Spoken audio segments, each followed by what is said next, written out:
There wasn't much to see aside from some recreations with actors dressed as Vikings and a small museum. Still, I could imagine those brave explorers from 1,000 years ago setting out on their boats and starting a community at the far edge of the world. I wondered if any of them were trying to escape a disloyal partner. Nah, they were Vikings. They wouldn't stand for that. They'd just move on and start anew without looking back. Ah, to have lived 1,000 years earlier. On my way back, I stopped in Rocky Harbor and asked for directions to a B&B, the Wildflowers Country Inn, which had great reviews. I wasn't disappointed even though I was a bit tired and not very talkative. By breakfast, I felt better. A wonderful meal, warm hosts, and cheerful guests brightened my mood. Rod and Lurley were so kind it made me feel at home, and I thought about staying a couple of days to enjoy hiking and their company. I planned to visit Gromorn National Park and hike the impressive 2,600 feet. Tall Gromorn. It took me 5 hours to walk from deep in the forest, up the mountain, across rocky areas, and finally reach some of the most stunning views I could ever imagine. A patchwork of hills and ponds lay before me, with the ocean in the background. I wished I had more time to explore. My thoughts turned to who I should be enjoying this with, if only she weren't unfaithful. I took a moment of satisfaction in realizing I was at the northeasternmost tip of the Appalachian Mountains, a place I had hiked a few weeks earlier. The journey across the island was long, but Google helped me find a lovely B&B along the way. The Lilac Inn in Glovertown was a beautiful Victorian home run by the kindest owners. Keith and Eileen stayed up talking with me, listening to my troubles, and sharing a touching story about how they met and got married. They told me about a boy named Art from Holland. After his mother passed away, he went to sea when his father remarried. Art ended up in Glovertown, where he met a local girl named Myrtle. They married at 20 and moved back to Holland, and they even had a photo of themselves at 90 years old. Having too much conversation about love in such a beautiful place felt hard to bear. It was a tough night, and I cried as I lay in bed, thinking about where my own love had gone wrong. I took a few short side trips through several charming fishing villages, with names like Conception Bay, Placentia, and Dildo, which were impossible to overlook. I wanted to see the end of the first transatlantic cable. While passing through Dildo, I picked up a postcard for Harry and left with a smile. But afterward, the ride became difficult. I traveled through the towns of Heart's Delight and Heart's Desire, passing by Cupid's Picnic area, finally reaching Heart's Content. Each new town name felt like a reminder of my pain. I spent only about half an hour at the transatlantic cable finish. My enjoyment was overshadowed, so I took a different route back to the main road. I arrived in St. John's late and found the Sheraton Hotel Newfoundland without a problem. It was downtown, near the harbor, and at the base of Signal Hill. I hadn't called home in a couple of days, so I decided to ring Carol. She must have recognized the number immediately. "Honor, we've missed your calls. Where are you?" she asked right away. "I'm in St. John's, Newfoundland. There isn't much internet access in the interior of the island," I replied. Before she could ask me to come home, I interrupted. "I just wanted to see if I could get a Skype call with the kids," I said. "Of course. They would love to hear from you. Can we have a quick chat afterward?" she asked, hopeful. "Sure," I answered. "With Beth?" she inquired. I took a deep breath. I wasn't quite ready for that conversation. "I need to let you know. I've had a couple of tough days. Can we steer clear of certain topics?" "Of course. I'm sorry to hear things aren't going well," she replied. "I'm going to make sure she behaves well." She gathered the kids and started our video call. We had a nice conversation, and I shared some of my adventures, like the story of Harryman and the Viking settlement. I mentioned the Lilac B&B in Susie's room, which was decorated in pinks and lace, like a little girl's dream. Marie surprised me by talking about her new Montessori school.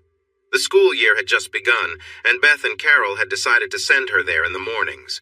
It was a 20-minute drive each way, but she sounded so happy it made my heart lift. I promised her a small gift in the mail and new pictures. We chatted happily for about half an hour before she asked, "Are you coming home now, Daddy? Please?" "Soon, sweetie, soon, I promise."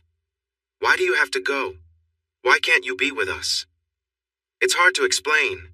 Your mother and I just need some time apart." "Is that why Mommy cries so much?" "That's probably part of it. You know I love you and your brother more than anything." Then come home. I don't like you being away. I struggled to hold back tears. How do you explain to a child that you might not return? That her mother had hurt you and changed everything? Not much longer. I'll be able to call more often, okay? No, I don't want to talk like this. I don't like it. I want you home. I will when I can. Let me talk to your grandma, okay?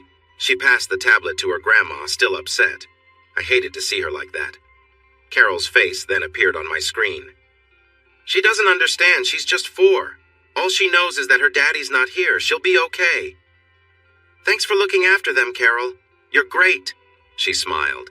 I know. I miss you too. You can only imagine how hard it is for Beth. I know. Everything reminds me of what we had and too often of what happened. Can I talk to her now? I could see Beth had been crying again, but she tried to seem strong. Thank you, Honor. I miss you so much. I miss you too, Bibi. How are you doing? She shrugged. Not too bad. I'm managing. I heard you have a new place in town. I guess you won't be back here soon. I knew the news would travel fast. There was no stopping that.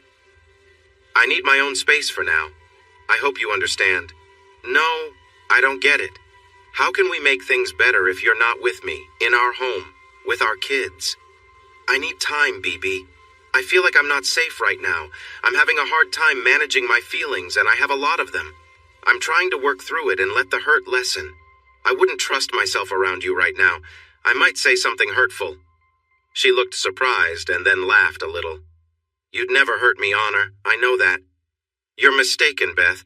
I thought about doing something really bad when I was upset. When I saw you last, I was feeling overwhelmed. I'm sorry, but I need to be honest. I don't feel safe around you right now. But you didn't. You couldn't. I know you're upset, and you have every right to be. She took a breath. I'm sorry. We weren't supposed to talk about this. Why are you in St. John's? She asked. I'm visiting some family. Some cousins of my dad are here. You know that Grandma Jane was from here. Several of Dad's aunts and uncles live in the area. I always wanted to reconnect and see the family home down at the harbor. What's it like? Is it nice? It's beautiful and so different. There are lots of little fishing towns, lovely coves and harbors and rolling hills. I smiled. The people are warm and friendly, the nicest I've ever met. I even saw some moose and caribou. I almost came close to hitting a caribou while riding. It was huge, much bigger than the deer I've seen. The moose I saw was gigantic. How's your motorcycle doing? She asked. It's holding up well. I got a bit sore from riding long distances when I first got it. But I think I've gotten used to it now. I'd love to ride with you sometime.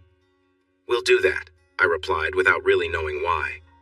I wish things were different, Bibi. I wish it was us, and not just me. She nodded. It could be. Whatever you want, Honor. I'd go anywhere with you.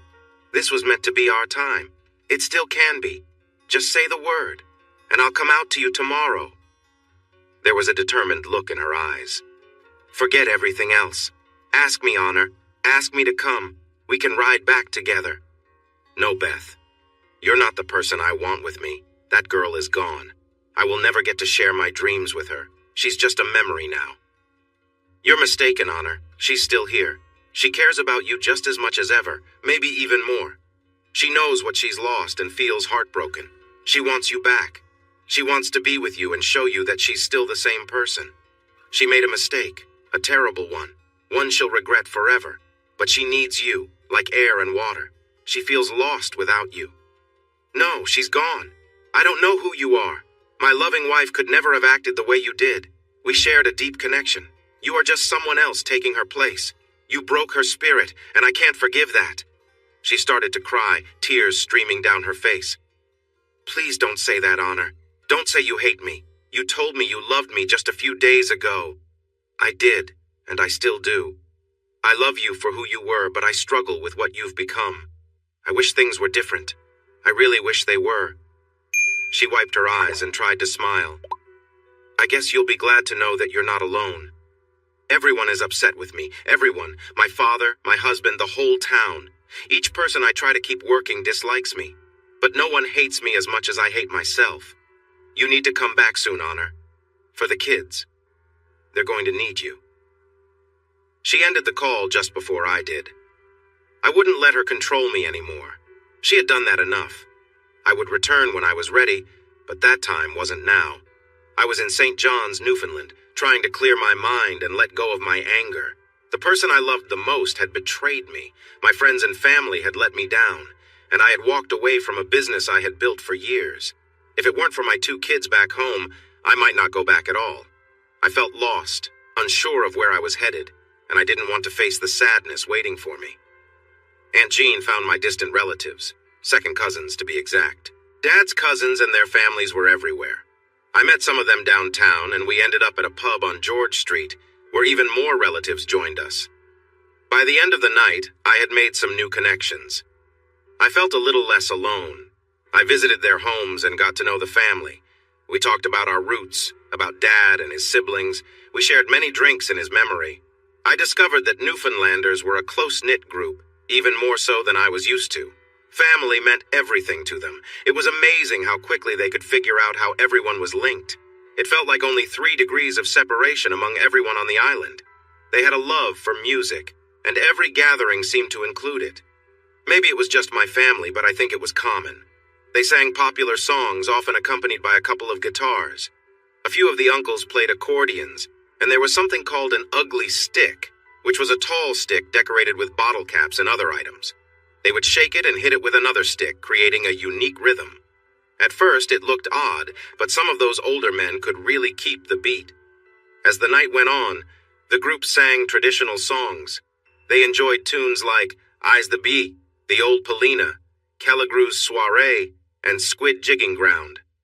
My family particularly loved Petty Harbor Bait Skiff and the Ryans and the Pittmans, which I liked the most.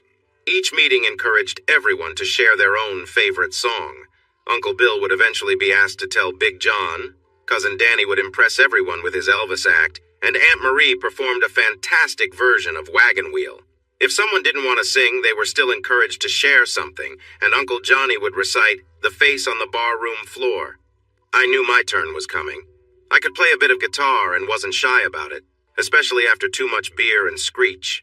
I'd spent a lot of time on the road listening to music, and one theme kept coming back to me. I felt a bit shy about starting with a Taylor Swift song, but she's really good at writing about love and loss. It's interesting. It's odd to think of the songs we used to sing, the smiles, the flowers. All of it is gone. I learned something about you yesterday. Even now, looking at you feels wrong. You say you'd take it all back if you could. It was a moment of weakness, and you said, yes. You should have said no, you should have gone home. I know I messed up the chords, but I sang with heart and got a nice applause. Soon my turn came around again. I was handed one of the guitars. Cousin Ronnie never let go of his. He seemed to follow along easily. This time I chose a classic from Alan Jackson. I was feeling a bit tipsy, but I could still handle 3 chords. I thought I knew her well, but I really couldn't tell that she had someone else on her mind. It felt so right when she held me tight. How could I have been so blind? But still you wonder, who's cheating who? Who's being true? Who doesn't even care anymore? There was no doubt where my thoughts were when I didn't give up the guitar and jumped into a Travis Tritt favorite. You say you were wrong to ever leave me alone. Now you're sorry and scared. You say you'd be happy if I would just come back home. Well, here's a quarter. Call someone who cares. Call someone who will listen, or might care. Maybe one of your past loves, but don't come here with your lies. Here's a quarter. Call someone who cares. By 3 a.m., a lot of people had left. I was still in high spirits. I loved the vibe, the friendships, the family feel. I enjoyed the stories and the drinks. Most of all, I loved releasing my feelings about my loss. She also put a tall glass of water in front of me. Diane sat on a stool at the kitchen island looking down at the table while I started eating. Surrounded by 3 women I didn't know very well and one man I felt strangely at ease. They were talking about some local news when Diane got up to refill my coffee. She gently ran her fingers through my hair like a caring friend. Do you want to talk about it, dear? I looked up at her, feeling a bit shy. Where am I and who are you all? They laughed cheerfully. I'm Diane and this is my home, the woman said kindly. Your father and my mother were cousins. The party last night ended here. You seemed a bit unsteady after we left Barbara's. Her accent was strong. It sounded more like, I's Diane and dis here's me home. Your fatter and me mutter were cousins." She spoke quickly, blending her words together. After 4 days on the island, I thought I was getting used to the accent, but I realized I still had a lot to learn. I remembered visiting 3 different homes, and I guessed this was the last one on the list. Looking around the table, I thought I recognized one of the women, an older one. "Lena?" She laughed softly and patted my hand. "You got it right the first time." I felt my cheeks warm. "I'd say I never forget a pretty woman's name, but I guess that would be a fib," I said, glancing at Diane and then at the third woman. She grinned and raised her cup in a friendly toast. "I'm Peg. Nice to meet you. I missed the fun last night. Nobody told me there'd be a show." I stood up to clear my plate, but Diane took it from me and sat me back down. "Do you remember Ronnie?" I smiled. "Our guitar hero. How could I forget his name?" "Screech does that to you," he laughed. "You were really great on the guitar, my friend. It's about time you came back." I realized Diane didn't have the strongest accent. Ronnie's way of speaking was harder for me to understand. I smiled. "Are you two related?" I asked, nodding between Diane and Ronnie. "He's my brother. You and he are like 2 sides of a coin," Diane explained. Looking a bit confused, Ronnie got up and returned with his guitar. He played a few chords and started to sing. I wrote her off for the 10th time today and practiced all the things I would say. But she came over, I lost my nerve, I took her back and made her dessert. Now I know I'm being used. That's okay, man, 'cause I like the abuse. I know she's playing with me. That's okay, 'cause I got no self-esteem. I couldn't help but sing along to the song, and soon everyone was joining in. When he finished, he looked at me and shrugged. "You're running, and I'm waiting." "Why?" I asked, curious why he would put up with that. Diane laughed. "That's what we all ask." He blushed, looking a bit embarrassed. "Well, I love her. It took some time and a drink to help me feel better, but my friends listened to my sad story about lost love and betrayal. They were great at asking questions and getting me to share things I wanted to keep quiet. I even shed a few tears. When I admitted to setting the cars on fire, they cheered. "Way to go!" Diane laughed. "Did you give him a good scare after?" I shook my head. "Not yet. I still want my chance. I guess I'll have one good shot at Fred next time I see him. It won't be enough, though." "He's your cousin, business partner, and best friend? He deserves it. You should make it a habit to knock some sense into him," Peg said. "That girl of yours is no good." Whatever that meant. She probably had a point. Even the way she said it made it sound unkind. While sharing my story, I took a moment to call my kids. I was heartbroken when Marie refused to talk. Beth was shouting at her in the background while my daughter yelled that she hated me for leaving. It wasn't a good moment for me. I thanked Carol and promised to try again the next day. We moved to the porch, and more people arrived. There was lots of storytelling, and I was encouraged to share some of my own. However, talk about my marriage was off limits for now.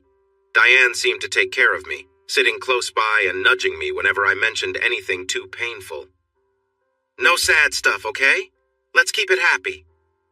Honestly, I had enough happy memories, and I wasn't doing much of the talking anyway.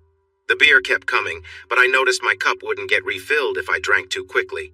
So I paced myself and enjoyed a nice buzz. Someone brought out 4 awful pizzas. I tried to pay, but they reminded me I was a guest. "I can't just let that happen," I joked, pulling away from Diane and reaching for my wallet. "Someone told me I was family, and I'll definitely pay my own way.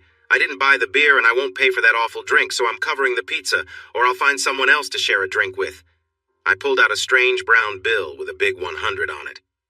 Diane said it was too much, and I said I guess I would just pay for the beer after all. They didn't argue after that. We talked, gossiped, and laughed. Eventually, Ronnie brought out guitars, and we had a little lesson where I learned the right way to play their songs. That's when I fell in love with their music. The Ryans and the Pittmans, especially Will Rant and Will Roar, caught my heart. I loved the song, the story, the melody, and the strong beat in the chorus. It was a fisherman's song about growing up, loving, and finding a home. A catchy and easy tune that a lively person can bring to life. We'll shout and we'll sing like true Newfoundlanders. We'll shout and we'll sing on deck and below until we see the bottom in 2 sunken boats. Then straight through the channel to Toslow we'll go. I'm the son of a sea cook and a trader. I can dance, I can sing, and I can trim the sails. I can manage a fishing line, and I look good doing it, whenever I find a spot on a boat that's free. Family members came and went, and I began to wonder if they were always having fun. I found out later that I was the reason for the gathering. They liked to have a good time, but having their American cousin here made it special. I was sitting on the couch with Cousin Ronnie across from me. My fingers were sore because I hadn't put my little guitar down since we changed places. It made everyone laugh that I thought my playing was better than theirs. I can pretend to play a song well enough. With a capo and a few chords, I can play something for almost any occasion. A little music theory helps too. There are a few songs I can play decently, but pretending works fine in our setting. When I heard "It's Your Turn" aimed at me, I started playing one of my favorite songs. The next time around, I was feeling the drinks and the moment, so I played one of the greatest songs about drinking, perhaps the most moving one, Johnny Cash. It suited my voice well. I'm not a high singer, but can manage lower notes okay. Well, I woke up Sunday morning with no way to hold my head that didn't hurt. The drink I had for breakfast wasn't bad, so I had one more for dessert. By the time I reached the second verse, I noticed everyone had quieted down. The beat from the funny stick had stopped and was replaced by soft sounds in the background. I played a steady rhythm while Ronnie created a simple bass line, and I let my feelings flow.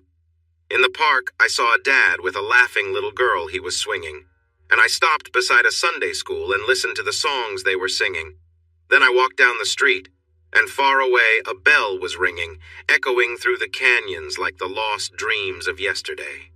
I managed to sing steadily with a few tears rolling down my face, my dreams of yesterday now feeling like burdens. I received no applause for that song, just a few tearful faces. Ronnie quickly lightened the mood with a fun song while I wiped my eyes. There was a young girl beside me looking sad. She held onto my arm and whispered, "Let it go, Honor. There's more to life. Not everyone will hurt you." I realized I was sitting between two college girls. I can't believe how all this happened. The girl next to me had her hand on my shoulder, leaning in close. "Sing a nice song for us, Honor. I don't want to cry anymore." I think it must have been the beer. "I don't know any songs as nice as you," I replied. She smiled widely. "Oh, come on, I'm not that pretty." "Sure, and the sun isn't that bright, water's not that wet, and girls from Newfoundland aren't the prettiest in the world." She laughed. "I can tell you have some Newfoundland in you. Sing for me, Honor." When the music came back around, little Jane asked me to sing her song. One came to mind right away. It was Beth's song, which I had started playing for her when I was only 13. I had played it many times, but not in the last 10 years. Still, the finger-picking felt automatic, and I knew it was one of the few songs I played well. It's a little bit funny, this feeling inside. I'm not one of those who can easily hide. I don't have much money, but boy, if I did, I'd buy a big house where we both could live. It was a well-known song, and everyone joined in singing the chorus. I looked at young Jane with her strawberry blonde hair, small turned-up nose, and big green eyes gazing at me. I sang the chorus just for her, the first time I'd ever sung it to anyone but my Beth. And you can tell everybody this is your song. It may be quite simple, but now that it's done, I hope you don't mind. I hope you don't mind that I put down in words how wonderful life is while you're in the world." Her head rested on my shoulder, and they asked me for another song. It was my first time playing a true acoustic song, showing a bit more than my usual rhythm guitar. I started another favorite of mine, one I could play just like the original. I had promised myself I would share it with my kids one day, and it made me sad that I hadn't done it yet. Christopher Robin and I walked along under branches lit up by the moon. Kenny Loggins' house at Pooh Corner had the place feeling lively, and I realized we had more than the 8 people we started with. There were probably over 20 in the room, with some little ones sitting on the floor. The sad part was that every song tugged at my heart. Even that kid's classic. The lyrics, "Help me if you can, I've got to get back to the house at Pooh Corner by 1. You'd be surprised there's so much to be done," almost made me tear up, thinking about my kids. At the end, Diane leaned over and kissed my cheek. "That was lovely. No more crying tonight, Bea. Give us something else for the lasses." As the intro began, Ronnie was grinning and we played a nearly perfect duet, with some lively rhythms coming in around the second verse. I sang a chorus from an Oasis song to my friends on the couch. "And all the roads we have to walk are winding, and all the lights that lead us there are blinding." There are many things I would like to say to you, but I don't know how. Jane had a lovely soprano voice, and I was surprised at how well she could join in and harmonize. Because maybe you're going to be the one that saves me, and after all, you're my wonder wall. For a couple of hours, I almost forgot my troubles. I enjoyed the happy atmosphere and the company of some nice young women. I tried to sing songs when they asked, teasing my friends about why they didn't ask Ronnie to play more. After all, he was better than me. We've heard him plenty of times, Jane laughed, and he doesn't play any better than you. He can't sing better either. It felt nice to hear, even if it wasn't entirely true. He was definitely better. I could play some songs well, but I still needed practice. I could hold a tune while singing, but my voice wasn't anything special. The one thing I did have was my willingness to sing out loud. I thought about why I had spent so many years working hard, only to feel let down by those I did it for. I deserved better. I should have time for fun, adventures, and meaningful experiences. I caught Ronnie's eye and he raised an eyebrow, asking what I wanted to play next. "The Cars," I said. He grinned and started playing the catchy bass line, and I joined in on the rhythm. "I don't mind you coming here and wasting all my time, 'cause when you're standing oh so near, I kinda lose my mind. It's not the perfume that you wear, it's not the ribbons in your hair. I don't mind you coming here and wasting all my time." It seemed like a song he enjoyed. He even played the solo perfectly, and I paused to let him shine. For the first time, I noticed a young woman sitting by his feet, resting her head on his knee, holding onto his leg. She had a phone in her other hand, probably recording us. I had no idea when she had arrived. I looked from him to her, raising an eyebrow, and he nodded, offering a small, sad smile. I felt a warm buzz from the drinks I had started enjoying around noon. I had no clue what time it was, but it was definitely late. A woman on my right had changed. Now, a more cheerful girl was laughing and singing along without a care. One of the men we affectionately called Uncle had been persuaded to stand up and recite a poem. He was a bit wobbly and looked quite tired. He began with a poem I didn't recognize, which I later learned was by Robert W. A group of friends was having a great time at the Malamute Saloon. The musician was playing a lively tune, filling the room with music. In a quieter corner, Dangerous Dan McGrew sat alone, and beside him was a woman named Lou, who was fond of him. Dan was older than most, probably around 70. He began to repeat some lines of a familiar song when another man joined him. This older man, with a stronger voice, recited along, and I noticed a younger man sitting nearby. He walked over and joined them, following along with his father and grandfather. "That's right, Uncle Luke," one of the women called out. "Yes, go ahead," another encouraged. I saw Luke lose his place for a moment, but his grandson helped him by speaking louder. Suddenly the music changed to a softer melody. It felt like a deep sense of loss filled the air, as if something precious had been taken away. The older man found his rhythm again, and everyone fell quiet. I had my arm around Jane, who whispered, "Isn't this wonderful?" It indeed was. A family gathering around their elder, sharing a poem he had likely spent years learning. His son and grandson joined him, sharing words passed down through generations. Some people were taking videos, and I imagined the young man's grandchildren watching these memories years from now. It was heartwarming to witness such strong family ties and respect. When he finished, he walked over to a cheerful older woman and kissed her. Laughter and teasing filled the room. 53 years, Jane softly said. "They came all the way from Torbay for you. That's quite special." It really was. Dan made his way to the couch, and the young woman beside him stood up to help him sit down next to me. I turned to him with a smile. "Honor Nolan," I introduced myself, extending my hand. His hand was rough, like tree bark. "Luke," he replied. "I'm your father's uncle. He was a good man. I'm sorry for your loss." I felt tears welling up. "Thank you," I managed to say.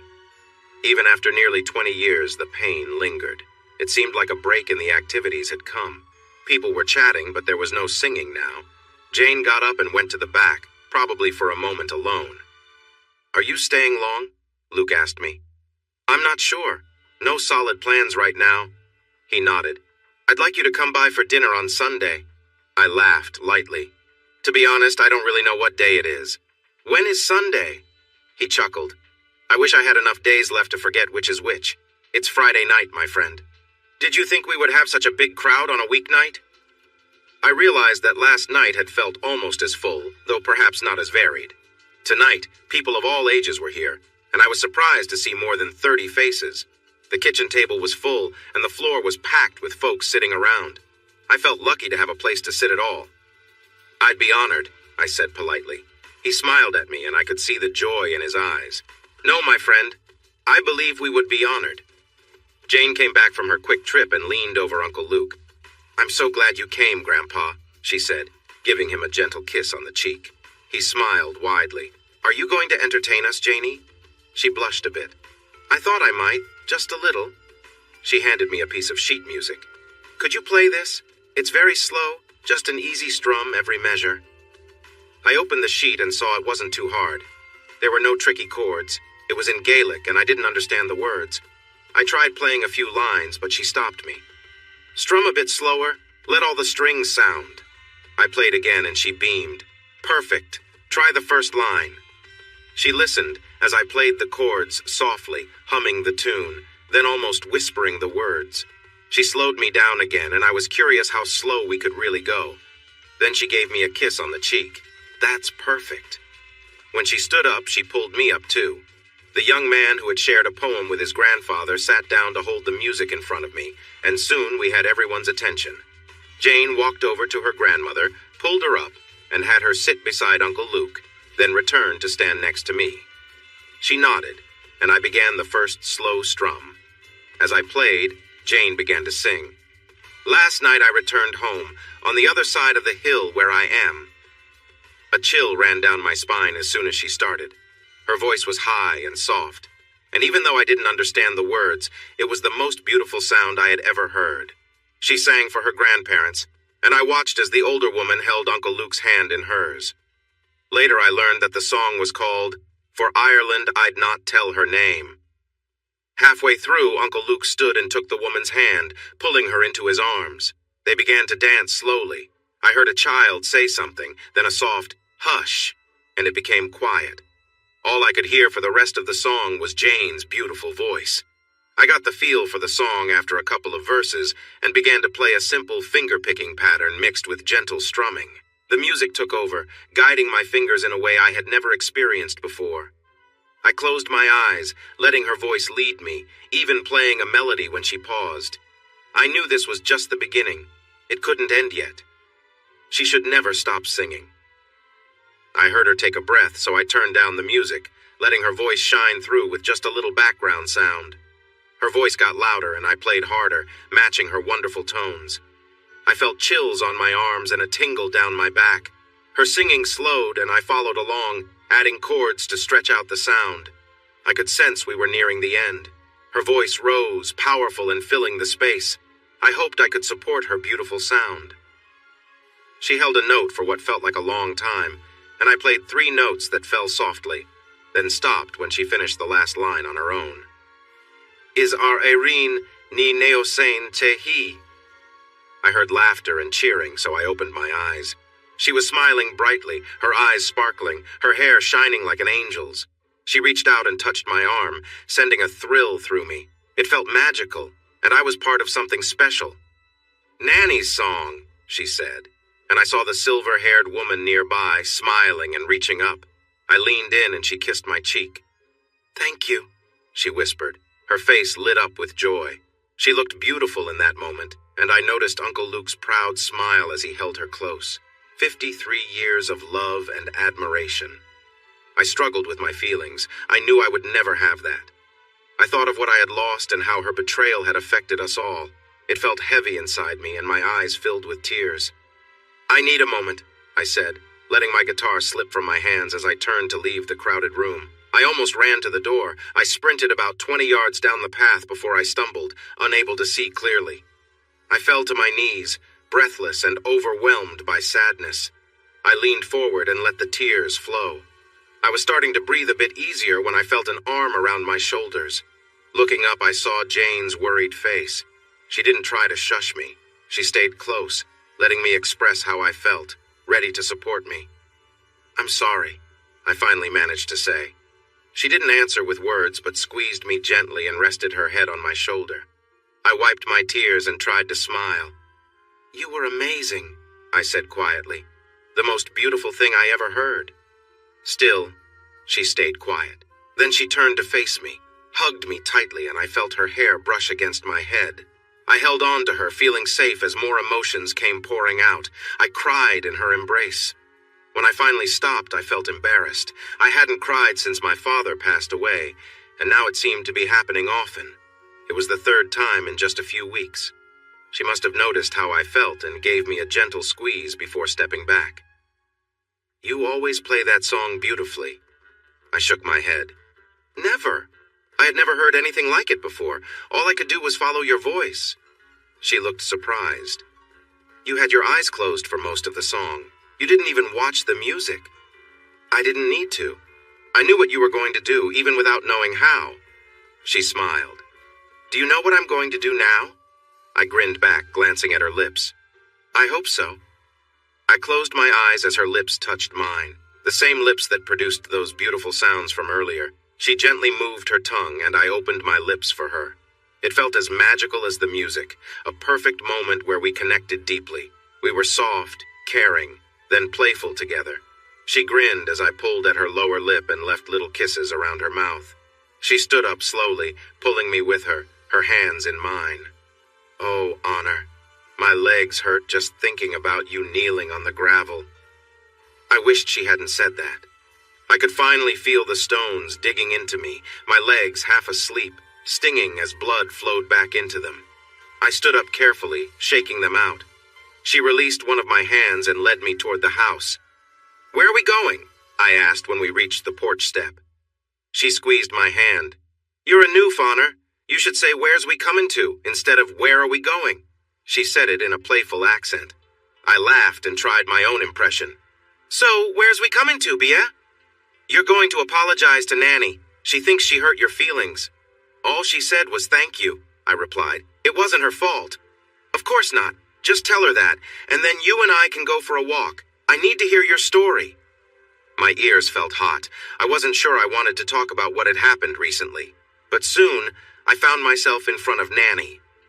"I'm sorry I ran out. It wasn't you. I'm just going through a tough time right now. I hope you can forgive me." She smiled, and it lit up her face.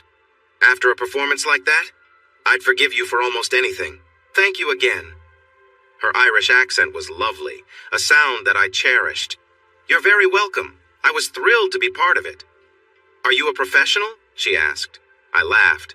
"Not at all. I'm not even very good. Something beyond me guided my fingers through that song. I couldn't do that again in a million years, even if I practiced daily." "Really?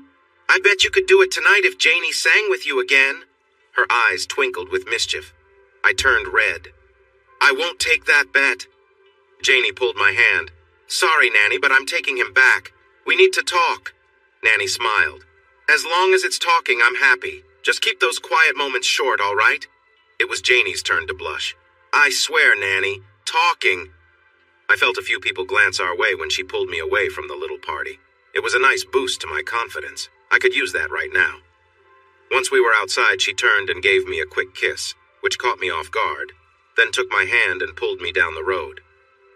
"Tell me everything," she said, walking close and nudging my arm with hers. "I guess you've heard most of it already." She nodded. "Yeah, about 6 different stories. I want the whole thing, from the beginning." I sighed, trying to figure out where to start. I began with my time with Beth before the trip to China. "Wait," she interrupted. "From the very beginning. When you met? How you got close?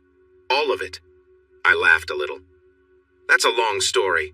We might as well sit on the porch. If we keep walking, we'll be in Gander before I finish. I'm not dressed for a hike." She giggled. "I know a great spot," I started explaining. "I was 9 and she was 4. She lived next door and was always with my little sister, cute like only a blue-eyed, blonde, round-cheeked toddler can be. It was little Beth who gave me a nickname that would stick with me forever." We stopped by a cooler to grab a 6-pack. She held onto my hand and we found a spot on the porch swing.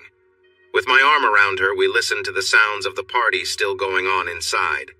She was a wonderful listener, hardly interrupting. I was 19 and she was 14. I had the grades to get into many colleges. Carnegie Mellon was one of the best, and I could almost cover my entire education with scholarships and grants. The scholarship from the local VFW really helped. I was excited to go home. She laughed when I mentioned Beth sneaking into my room. She was 14 and climbed into your bed? Weren't you scared? What if her parents saw you? I shrugged. I'd tell them the truth. We just cuddled and kissed. I wouldn't go further. They knew that. Beth wanted to for sure, but I wasn't ready. Jane seemed doubtful. A 19-year-old with a young girl in his bed? Hard to believe you wouldn't take it further if she was up for it. What would her parents believe? Of course, I wouldn't lie to them. They knew that. I loved her even more than I realized at that moment. But we had always been together. Wow, sounds like cool parents, Jane said. Go on. I was on my second beer by then. I took her to the senior prom. She looked gorgeous, tall, and beautiful, the most stunning girl I knew. I went all out, renting a limo and taking her to a fancy dinner, dancing with her and her friends. After that, I took her to a hotel. I was 23 and she was 18 when we shared that special moment for the first time. Oh my God, Janie interrupted. You've been together since she was 4? You had your first experience together at 18, right after prom? You grew up together? Pretty much. We were meant for each other. Everyone knew we would be together, even before I realized it. I thought it would last forever. She sighed and laid her head on my lap. You're right. This is a long story. Slower than molasses. I hope you don't mind if I get comfortable. I shared our journey through the wedding, my first job, and Beth's graduation without too many breaks. Beth graduated without any student debt. I had been in business for over a year, and most of the tough times were behind us. I no longer faced all the worries of starting a new venture alone. We were partners in life, love, and business. I was 28, she was 23. 2 weeks after our second honeymoon, I found out I was going to be a dad. Janie sat up. Can I take a break, Honor? Listening is harder than I thought. Let me use the bathroom and we can continue. Of course, I replied, watching her walk away. She was small compared to tall Beth, a bit curvy. I never really had a thing for redheads, but she reminded me of a cheerful actress with a hint of red in her hair. She was adorable, and I wondered why she was spending time with me. She returned a couple of minutes later and sat on my lap. I need another kiss, Honor. Is that okay? That sounds great, I told her, and our lips met. I felt a rush of warmth, and as we embraced, it felt special for both of us. She pulled back and looked into my eyes. After another gentle kiss, she laid back on my lap, her head resting comfortably. She had brought a blanket and offered me some, but I was already too warm. You were going to be a dad, she reminded me. The next 5 years were wonderful. My business grew to over 50 employees, mostly family. We were well known in town, bringing in visitors and extra business. My wife blended perfectly into my family. Our 2 kids, Marie Carol and William, were happy, loving, and well cared for. I talked about our life, our blessings, and the love we shared. And then, there was the trip to China. She giggled. Finally, you were right.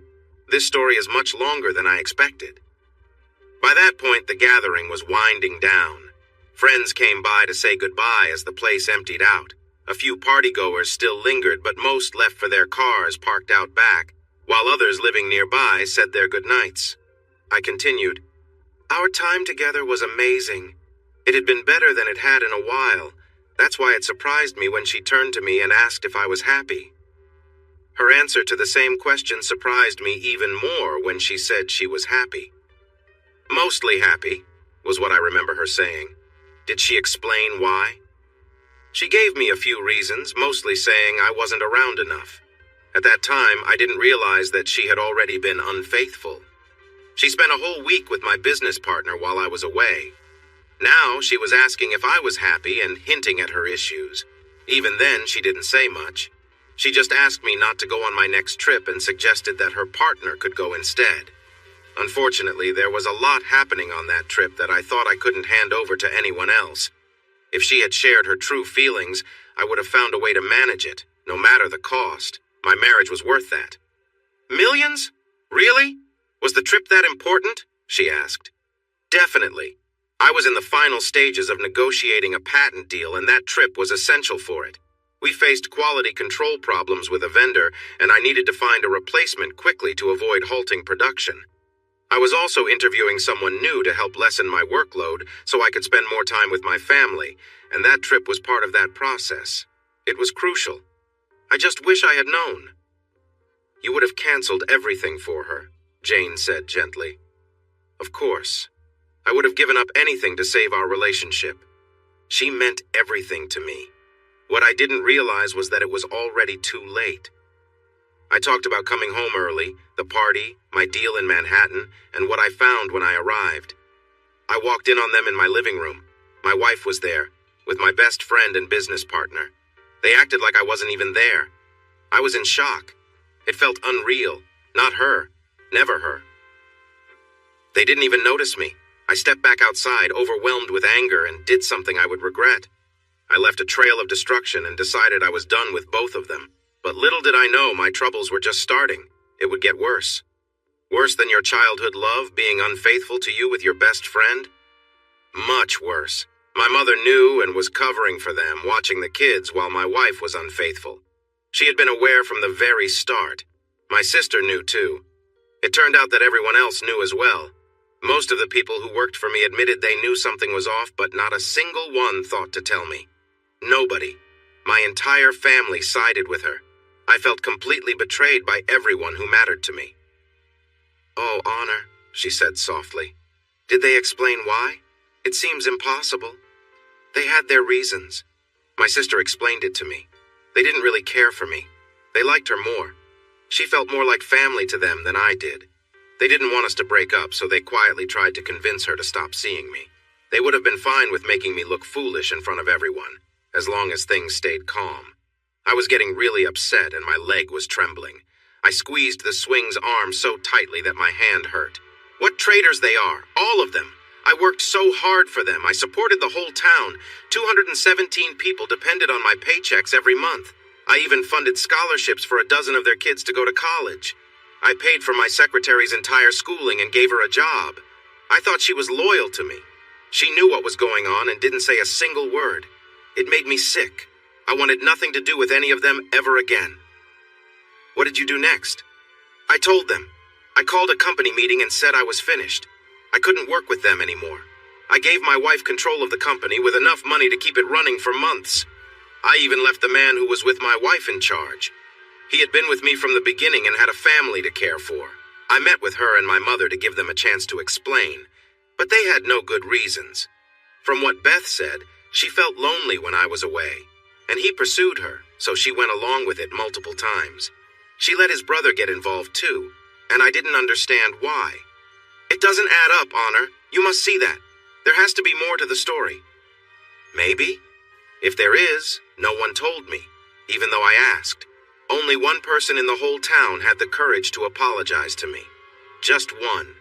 I gave her everything and walked away because I was afraid I might do something I would regret. That's why you ended up here? No, I left for about 6 weeks to travel alone until I felt a little better. I returned mainly for the kids. I wanted to talk to Beth and understand why she did this to me. When I arrived to speak with her, she was sitting on that same couch where I found out about everything. I lost it again. Seeing her on that couch made me think of that painful day. I ran out of the house overwhelmed. I couldn't handle it. So I got back on my bike and started this journey. It took me nearly 3 weeks to get here, and now I'm here. And she's not alone?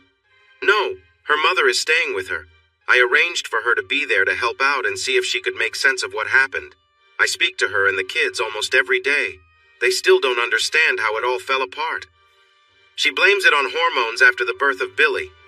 Billy's a year old now, Jane. It didn't bother her at first, but now my daughter won't talk to me. At just 4 years old, she says she hates me for making her mother cry and not fixing it. That's my job, you know? Fixing things, making them better, always doing what's right.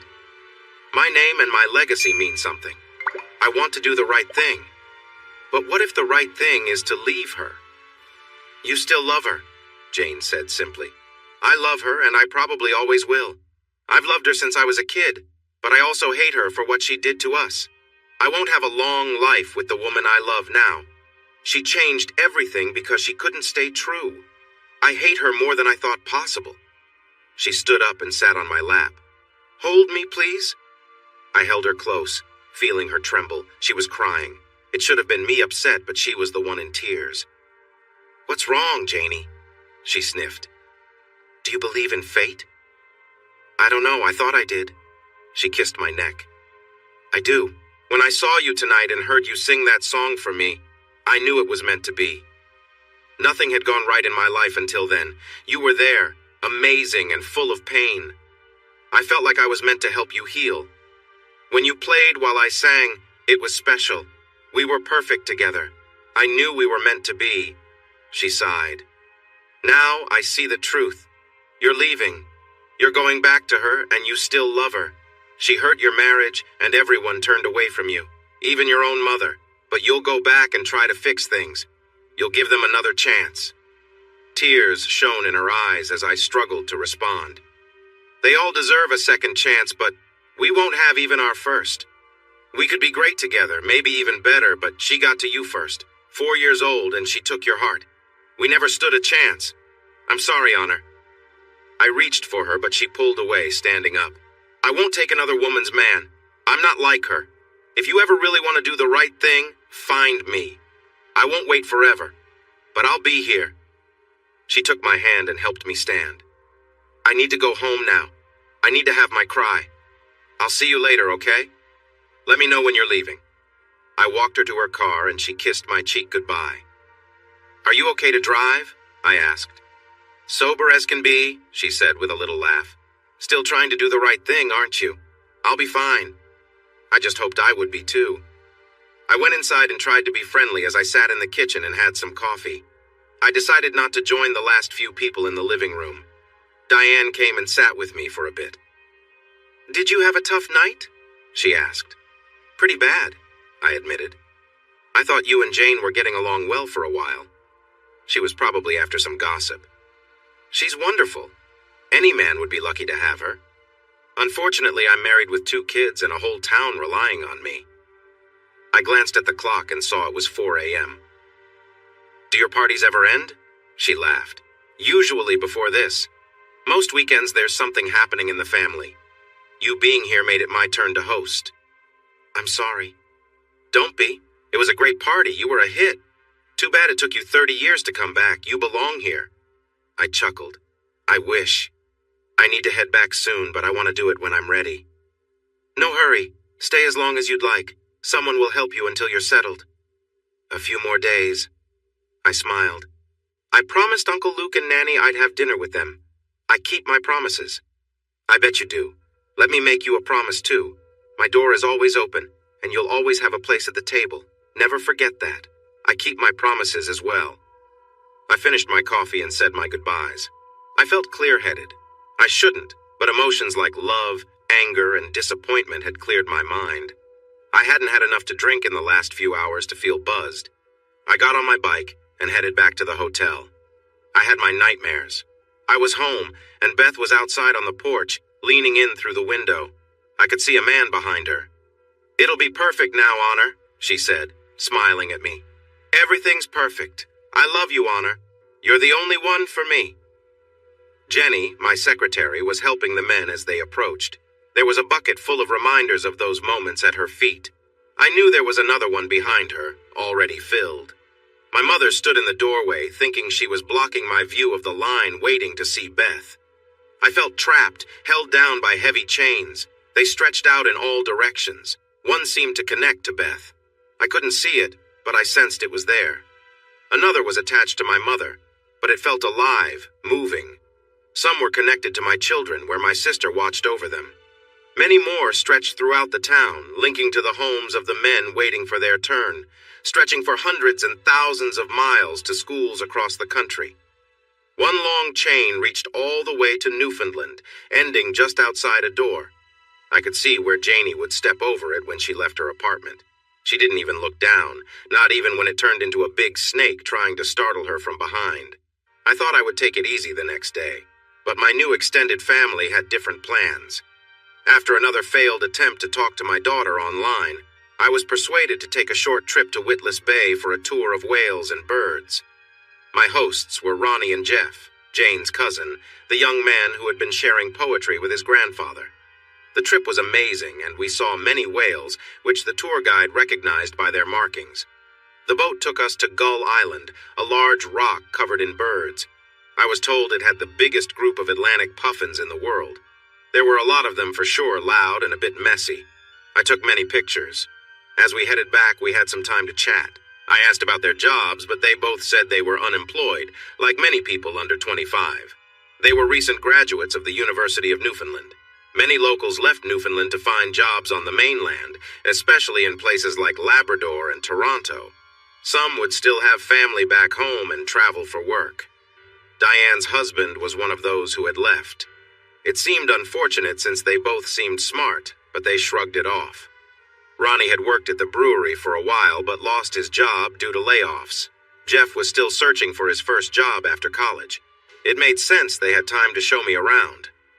As we got off the boat, I was told I would be going out to a few pubs in St. John's that night, whether I liked it or not. I couldn't help but ask if Jane would be there. "Not a chance," Jeff replied. "How come? She'll tease, but she won't be part of it. Trust us, you won't be alone tonight." "I'm married," I reminded him. "We're not tying you down," Ronnie interjected. "Just a bit of fun is all." I was encouraged to go with a few younger guys. No female relatives joined us, but we were never alone for long. The guys were friendly and seemed curious about me. By the third pub, it was actually fun hanging out with my new friends. I found myself talking and laughing, taking in the lively atmosphere. As we walked to another crowded pub, Ronnie pulled me aside, wrapping his arm around my shoulders. I was surprised when he kissed my cheek and said, "I care about you, your family, but you're a bit of a downer. No one wants to hear about your troubles. Let's see some of that Yankee charm before I give you a hard time." I tried to focus on his words and not on my home life. I shared stories about my travels and my job, and of course, my thoughts on Newfoundland. The girls seemed to enjoy my tales, laughing and getting closer to me whenever they could. They were very friendly. As more people joined us, I didn't mind buying drinks. It was just money after all. I got many thanks for my kindness. Seems fair, right? Ronnie kept an eye on me, making sure I didn't overdo it. He would take my drink if I seemed to be having too much. I teased him about it a few times, and he just laughed. "We can't have you passing out. We're just getting started, buddy." I was feeling a nice buzz and not caring much about anything. My understanding of Newfoundlandese was getting better. I could understand most of what I heard. We turned onto a quieter street and entered a half-empty pub where my friends seemed to know everyone. I learned we had reached our last stop for the night. I noticed the girl who had been beside me for the last 2 bars, giving me friendly little kisses of thanks. I went to the bar to get my wallet, but Jeff stood next to me. "I've got it. You've spent enough." I argued with him, and it almost got heated. Ronnie and Neil, another cousin, jumped in to stop it. They reminded me I had already spent over $400. I'd run out of money and they'd be in trouble too. In my tipsy logic, I told them that spending a lot of money wouldn't lead me to being broke. Even if it did, I could earn it back quickly before they found jobs. I pulled out my wallet and waved my platinum card. $25,000 limit. Let's buy the house around and start a tab for my family and friends. Jeff kept arguing. "No way. If my mother finds out, I'll be in big trouble. And if my grandmother hears, I won't hear the end of it." I snapped out of my fog just enough to realize they meant well. "I care for you, buddy, but I have plenty of money," I said in my best Newfie accent. "Really, I never spend on myself. I can treat us all for one night." A familiar voice came from behind me, and I heard Jeff mumble, "Oh no." "Let him. It's just one night. He needs to enjoy himself." It was Jane. I smiled at her and reached out. "Come here, Ducky. I care for you." She shot me a glare and gave the girl next to me a pointed look. "Janie, this is Shannon. She's been nice enough to hang out with me." She turned to her cousin, looking quite upset. "Jeffrey, you're really something." He shrugged. "No harm done. Just having a bit of fun." She turned away and sat on a stool at the end of the bar. She looked furious. I got my way, at least partly. They wouldn't let me use my card, but I convinced them to let me spend my cash. I'm sure they were surprised when I took off my belt, unzipped my bag, and pulled out $1,000, my emergency money. With a couple of hundred more in my wallet, we could enjoy the night. The cousins made it clear who was being treated. About 8 guys and a few more girls, most of them some type of distant family. Ronnie pulled me away from my new friend, but not before I received another quick thank you.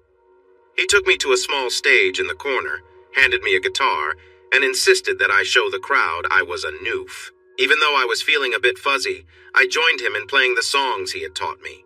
A microphone was placed in front of me, and I sang songs by the Ryans and the Pittmans, loud and full of energy. Many people joined in, helping me remember the words for most of the verses. We played a few more favorites, and I started feeling more confident. I had a stool to lean on when my legs felt shaky. I found it easier to remember the chords and play well. I wasn't as drunk as I had thought, or perhaps too tipsy to notice. Someone brought me a drink, and I was a little let down to see it was just water and not another beer. Ronnie nudged me for one more song. "It's your turn, Honor. Show them your best. No messing around." Like many young guitarists, I had always wanted to learn a few power ballads, songs like Stairway to Heaven, Dust in the Wind, and More Than Words. Without much thinking, I placed my fingers high on the guitar and started the memorable intro to a song I had worked hard to learn. I spent dozens of hours reading music sheets and listening to it on a CD. All the details that made a song special, the bends, pulls, and timing were finally coming back. Halfway through the intro, muscle memory kicked in, and it felt natural. I might not have had a famous voice, but I put everything into it. It's all the same, only the names will change, and every day it seems we're wasting away. By the time I reached the chorus, most of the bar was singing along. I'm a cowboy, on a steel horse I ride. I'm wanted, wanted, dead or alive, wanted, dead or alive. It was amazing how, after nearly 10 years, my fingers smoothly handled the music, playing to the excited crowd. By the end, the cheers had me beaming. I had really nailed it, in a good way. I decided to slow things down with something easy and familiar. It wasn't my top Green Day song, but it was one I could play comfortably, and the theme felt fitting. Another turning point. A fork stuck in the road. Time pulls you along and shows you where to go. Make the best of this test, and don't question why. It's not just a question, but a lesson learned in time. Some voices joined mine, but only a few until I reached the famous line. It's something surprising, but in the end, it's right. I hope you had a great time. I looked at the crowd. They were watching me and singing along, truly enjoying themselves. Drinks were raised in my direction, and Ronnie was smiling and playing along. Life should be like this, not spending so many hours working hard every day. Why hadn't I done something like this since college? I used to love playing the guitar, but I had set it aside for nearly 10 years, focusing on my job and my wife. That was behind me now. I shouldn't have let my mind wander because, without thinking, I finished the slow strumming and jumped into a song I had played many times while hiking the Appalachian Trail. It was a simple ballad. We both lie quietly still in the dead of the night. Even though we are close together, we feel far apart inside. The place was still as I poured my heart out on stage. A crowd of people joined in the chorus. Every rose has its thorn, just like every night has its dawn. Just like every cowboy sings his sad song, every rose has its thorn.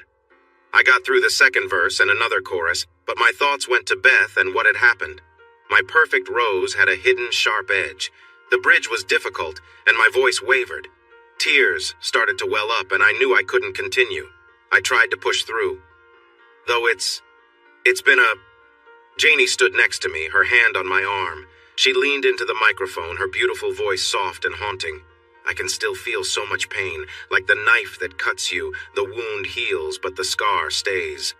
She turned to look at me, her eyes filled with tears, singing the last verse alone. I could barely strum along. Her words were cutting deep. Now I see you found someone new, and I never meant that much to you. To see that tears me apart, and watching you hurts me like a knife. The crowd took over for the chorus, and as they sang the final verse, she shot me a look filled with heartache. Janie stepped back to her spot and faced the bar. I put my guitar down, the cheers and applause too loud for me. A girl I didn't know came up to me, but I stopped her. "I'm sorry, I can't do this." She froze and looked up at me. She gave me a sad smile. "I'm sorry too. Thank you for a lovely evening." She brushed past my hand and gave me a quick kiss on the cheek. I walked to the corner. "Janie, please leave me alone," she said. "I'm sorry," I leaned against the bar. "We were just having fun. It was nothing." She turned to me, her eyes filled with sadness. Is that what your wife said to you when she hurt you, that it was nothing, just fun? Her words hit hard and my world crumbled. All the pain rushed back as if I were seeing everything clearly for the first time. I stepped back from her harsh words, tripping over a stool and losing my balance. I fell. I found myself on the floor, surrounded by people. Janie was looking down at me, shaking me gently. Honor! Honor! Honor! I could hear echoes of Beth's voice, pleading with me as I drove away for the last time. I pulled back, feeling uneasy, and noticed the fear in Janie's eyes as she looked at me. She wrapped her arms around me, tears in her eyes. I'm so sorry. I shouldn't have said that. It took a moment to understand what was happening and where I was. I realized I had been just as harsh as she was. I'm sorry, Janie. I'm really sorry, I said. She let me go, concern on her face. Are you okay? Did you hit your head? I touched my head, feeling a pulse of pain, and saw red on my hand. Blood? My blood? I don't feel well, I murmured. I didn't hear her answer if she said anything at all. What is love without respect? I woke up in a strange bed, confused, with a dry mouth and a pounding head. I felt trapped. Then I noticed a pair of warm arms around me. I almost said Beth's name, but then I heard a gentle voice. Shh, Honor. It's okay. Just relax. I'll get you some water and pain relief. The arms released me, and I felt a bit lost. I turned to see her walking away. She was wearing a simple nightgown that covered her completely, a pale green fabric with tiny flowers. She was barefoot. Looking down, I realized I was only in my boxers and quickly raised the sheet to cover myself. When she came back, she handed me some pills and a glass of water. Take these all at once. Drink up. My head really hurts, I said softly. No wonder. You were trying to drink everything yourself. I should have known better, she replied, sounding frustrated. Memories began to return, bits and pieces. I recalled her staring at me.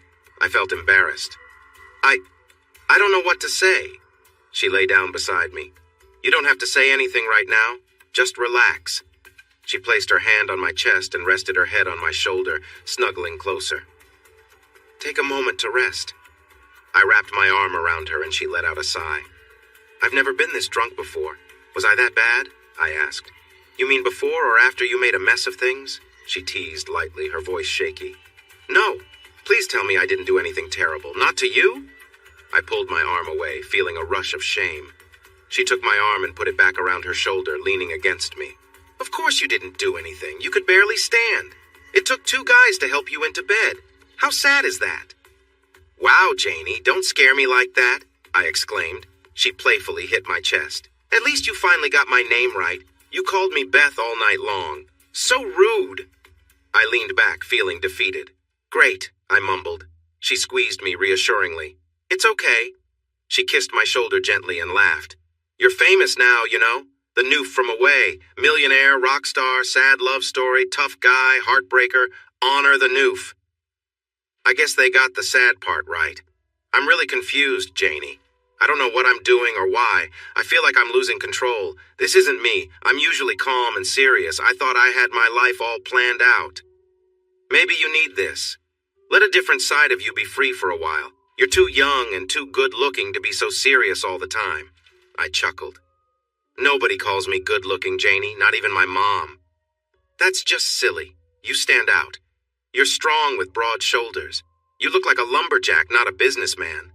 She tugged my beard playfully. Maybe we should trim this. I wonder what's underneath. Just a plain face, she laughed. I doubt that. She paused for a second. Are you really a millionaire, or was that just talk? You said you gave your business to your wife. You weren't joking, right? No, not at all. I took a little money out before I left, less than 20% of what was there. I just sold a patent for a couple million. I took a bit from my investments, but it wasn't much. Yes, I have a few million. But it's just money. Doesn't mean much in life. What's the treasure you've got? She asked playfully. I was just rambling last night, wasn't I? She nodded. Trying to show off? No way. I just want to spend my money. They wouldn't let me. I earned it, so I should enjoy it a bit. What's that treasure? She asked again, trying to keep me on track. I sighed. I sold the patent because I have a better one. If the first one was worth a couple million, this one is worth even more. I was going to use it for my business until I got a big shock. They don't deserve it. I gave them the business, but without the patents, they'll struggle. Are you just going to leave them to manage on their own, then? I was starting to feel a bit defensive. Why not? They let me down, every single one of them. They said it was my fault for working too hard, for putting all my time into a business I cared about. I felt my frustration rising. I never loved that business. I did it because I had to, for them. I gave everything to that town and my family, and they turned their backs on me. Forget them. She sighed and pulled me close, hugging me until I calmed down. After I started to breathe normally, she kissed me softly. That was a nice kiss. I don't believe you, Honor. I frowned at her. Are you saying I'm lying? I don't lie, I really don't. She kissed me again, a bit longer this time. No, you're lying to yourself. You won't let them fail. You'll help them. Help her, I know it. Why should I exclaimed. I'm not saying you should. I'm saying you will. I'm not sure how or why this will happen, but it will, and it might be soon. I didn't want to agree, but she was likely right. They let me down, Janie. Everyone. My wife, my mother, my family, my co-workers. All of them. Every single one. I know. I'm sorry, you deserve better. They don't see it, but you'll still find a way. That's just who you are. I don't like them, I said quietly. You don't like what they did. Why? Why didn't anyone stand by me? Didn't I deserve at least that? I dedicated my life to them. She turned onto her back, and I did the same, leaning over her, looking into her gentle eyes that were filled with tears. I don't know, Honor. I can't make sense of it either. I kissed her deeply. My hand moved to her side. After a moment, she gently pushed me away. No. I wish things were different for you, but you're still tied to the past. Not like this. She was right. I paused and leaned down again, giving her a soft kiss. You're right, Janie. I haven't moved on yet. I don't know how. I'm trying. Take the time to sort things out. If one day you're ready, think of me, Honor, please. I will think of you always. There's something about you that pulls at me. It feels like something inside me is calling. She brought my face closer, kissing me with a sense of belonging. I know that sound. It's like a faint echo of my own feelings. She pulled back. I thought you could rest a bit more, but it seems you're awake now. We should both get ready and head back to your hotel. I'd let you treat me to breakfast, but for a wealthy man, you're a bit short on cash. Why don't you clean up first? Then, if it's okay with you, we can go to my place. I can tidy myself up and buy you a big breakfast. She laughed. Not happening. We're having Sunday dinner at Nanny's. She'd be upset if you arrived hungry. A light brunch will be fine. I leaned back and relaxed while she prepared. I listened to her moving around, singing in the shower, chatting from the bathroom. I had some wandering thoughts, but I tried to set them aside. After a bit, I got up and dressed in the clothes from yesterday. They were not fresh, but it would have to work. A little over an hour later, I felt more put together as we sat at a sidewalk table, enjoying the warm sun and a hearty English breakfast. Janie studied me. Who are you, Honor? The man who opens up to strangers? The lost child? The free spirit? The broken soul? The bar singer? The mysterious traveler? Who are you right now? I wish I knew. For now, I'm just a lonely guy enjoying the company of a kind woman under this beautiful sky. How much longer do I get to spend with you? When do you have to leave? She asked, a little anxious. I don't really know. No solid plans. I need to go back eventually, I know that. I want to find some closure, but I'm scared. Scared? You? Why? I shrugged. I don't know. I guess I'm worried I'll get pulled back in, lose myself, and keep doing things for everyone else. They always tell me I'll make the right choice. I always do. It's kind of a burden. I'm scared of finding out what the right choice really is. I'll tell you what the right choice is, Honor. Think about yourself for once, before it's too late. I'm trying, Janie. No, you're stuck in your sadness. Let it go. Forget about it for a while. That's easy for you to say. Beth has been my focus all my life. She shook her head. Everyone has felt heartache, Honor. It's amazing you've made it this far without it happening more. It hurts, but then it hurts a little less. Over time, it just becomes a memory you try not to think about. I looked at her with confusion, and she paused. What? Where did your Newfie accent go? She blushed. I thought you liked Newfie girls, Bia. I raised my eyebrows, waiting for her to continue. She laughed. You're just too cute. Most of the younger crowd fit in with the company. Around their parents or down at the harbor when the accent slips out, you go along with it. When I talk to you, I guess I pick up your way of speaking. All of you? Oh no! Ronnie, Diane, and them could never speak without their accents. I can lie if I want to. Sure. I looked her right in the eye. What if I said I think you're not pretty? She pouted, surprised. Oh no, I didn't mean it. You're beautiful, really. You take my breath away. You're the furthest thing from not pretty. I'm sorry. She chuckled. You can't lie at all, Honor. Just a few seconds later, you're backpedaling. She squeezed my hand. That's not a bad quality, you know. On the other hand, she continued, I'm not sure how I feel about someone who could say something like that so casually, trying to hurt me. She looked hurt. I was taken aback. Had my joke really gone that wrong? I said I'm sorry, Janie. I didn't mean it. I think part of you did. It wasn't kind. Janie, I swear I didn't mean it. She winked at me. Now that's how you tell a lie straight-faced, with no feelings. You have to sell it. I was speechless, my lips moving but no words coming out. She giggled. I'm just kidding, Honor. Wow! That was a bit harsh, I said. And you think I don't have a right? Or do I need to remind you of last night? I felt my face turn red. Okay, you win. She stood up, smiling. Take me for a ride on your motorcycle, Honor. We have a couple of hours before we need to be at Nanny's. Let's head to Cape Spear. Cape Spear? It's the easternmost point in North America. It's really beautiful up there. I should talk to the kids before we go. I promised I'd call them every day when I could. Let's do that then. Time is passing. I realized I was the one wasting time. My daughter Marie was still giving me the silent treatment. Carol suggested I be patient. Can you stop by and see Beth for a moment? She asked. Not today, Carol. Sorry, maybe tomorrow. It was the first time I had told her no. She looked surprised. Okay, but it would really help her. She's been feeling low since your last chat. Not today, she nodded sadly. You do what you need to, Honor. I understand. Just don't give up on them. I'll talk to you tomorrow. Thanks for trying with Marie. She nodded again. I said goodbye and ended the call. Jane didn't ask about the call as we drove a few miles to a motorcycle shop so I could buy her a helmet. Canada was stricter than many states, and I only had one. After that, it took us about 20 minutes to reach the lookout point. I stood, gazing at the wide ocean, under the shadow of the old lighthouse. It was such a beautiful place, and I felt lucky to have Jane with me to enjoy it. We walked side by side while she shared a bit of local history. I felt sad when she said it was time to go to her grandparents. I liked having her on the bike, her arms around my waist. I was happy and hardly thought of Beth during the ride. She took me on a detour to Quidi Vidi, where the regatta is held every year. I had just missed it by a couple of weeks. She was already trying to get me to promise to go next time. This is part of who we are, Honor, here in Argentia. You need to see it, feel it, live it. It's part of your story. We parked by the lake, looking over the calm water. I'd like to, but I don't make promises lightly since I don't want to break them.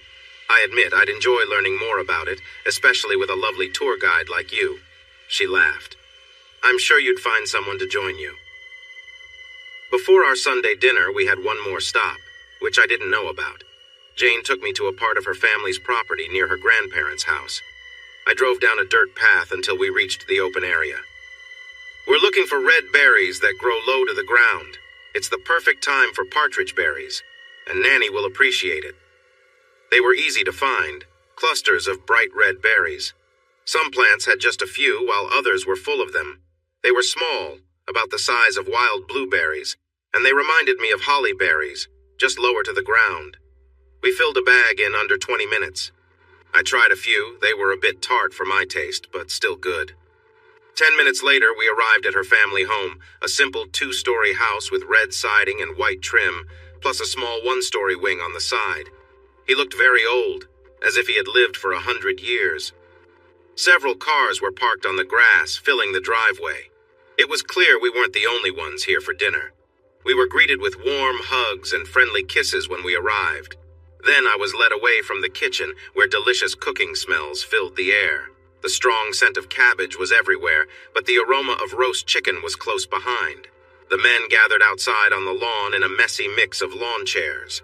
Uncle Luke was the center of attention, and I was directed to a worn Adirondack chair that had seen better days.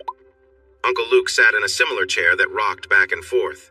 Jeff, Jane's cousin and my companion from the previous night, handed me a beer with India on the label. "Enjoy that India beer," he chuckled. We chatted, and they teased me about my earlier performance from the night before. "You're a bit rusty, Honor," one man said, whose name I couldn't remember. "After a few beers, you were out cold."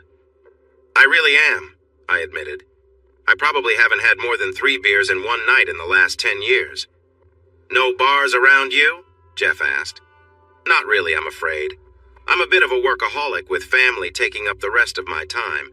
I might have a drink at a wedding or big party, but that's it, maybe 6 times a year at most." "You don't drink when you perform?" asked another cousin who I found out was named Daryl. "I don't perform publicly anymore. To be honest, I haven't picked up a guitar since college." Uncle Luke chimed in. "That's a shame. You need to come home more often. A man needs his outlets. Working all the time isn't good for the soul, yeah?" I raised my beer to him. "I can't disagree. I haven't felt this alive in years." Jeff laughed. "You didn't look very alive when we carried you upstairs last night. You were out cold. I'll keep an eye on you." It was amusing to hear this young man claiming he would be responsible for making sure I stayed upright. I smelled something good in the kitchen. "What's for dinner?" I asked. Uncle Luke looked at me as if I had asked a strange question. "Sunday dinner. I'm sure I mentioned it." Daryl, or maybe it was his brother Darren, chimed in. I couldn't tell them apart yet. "Jig's dinner every Sunday." I was still puzzled, and they laughed at my confusion. "It's a bit of work to make a proper noof out of you.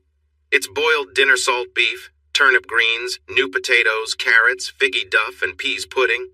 Surely you've had it?" "I can't say that I have," I admitted. "What's wrong with that sister of mine?" Uncle Luke asked with a hint of frustration.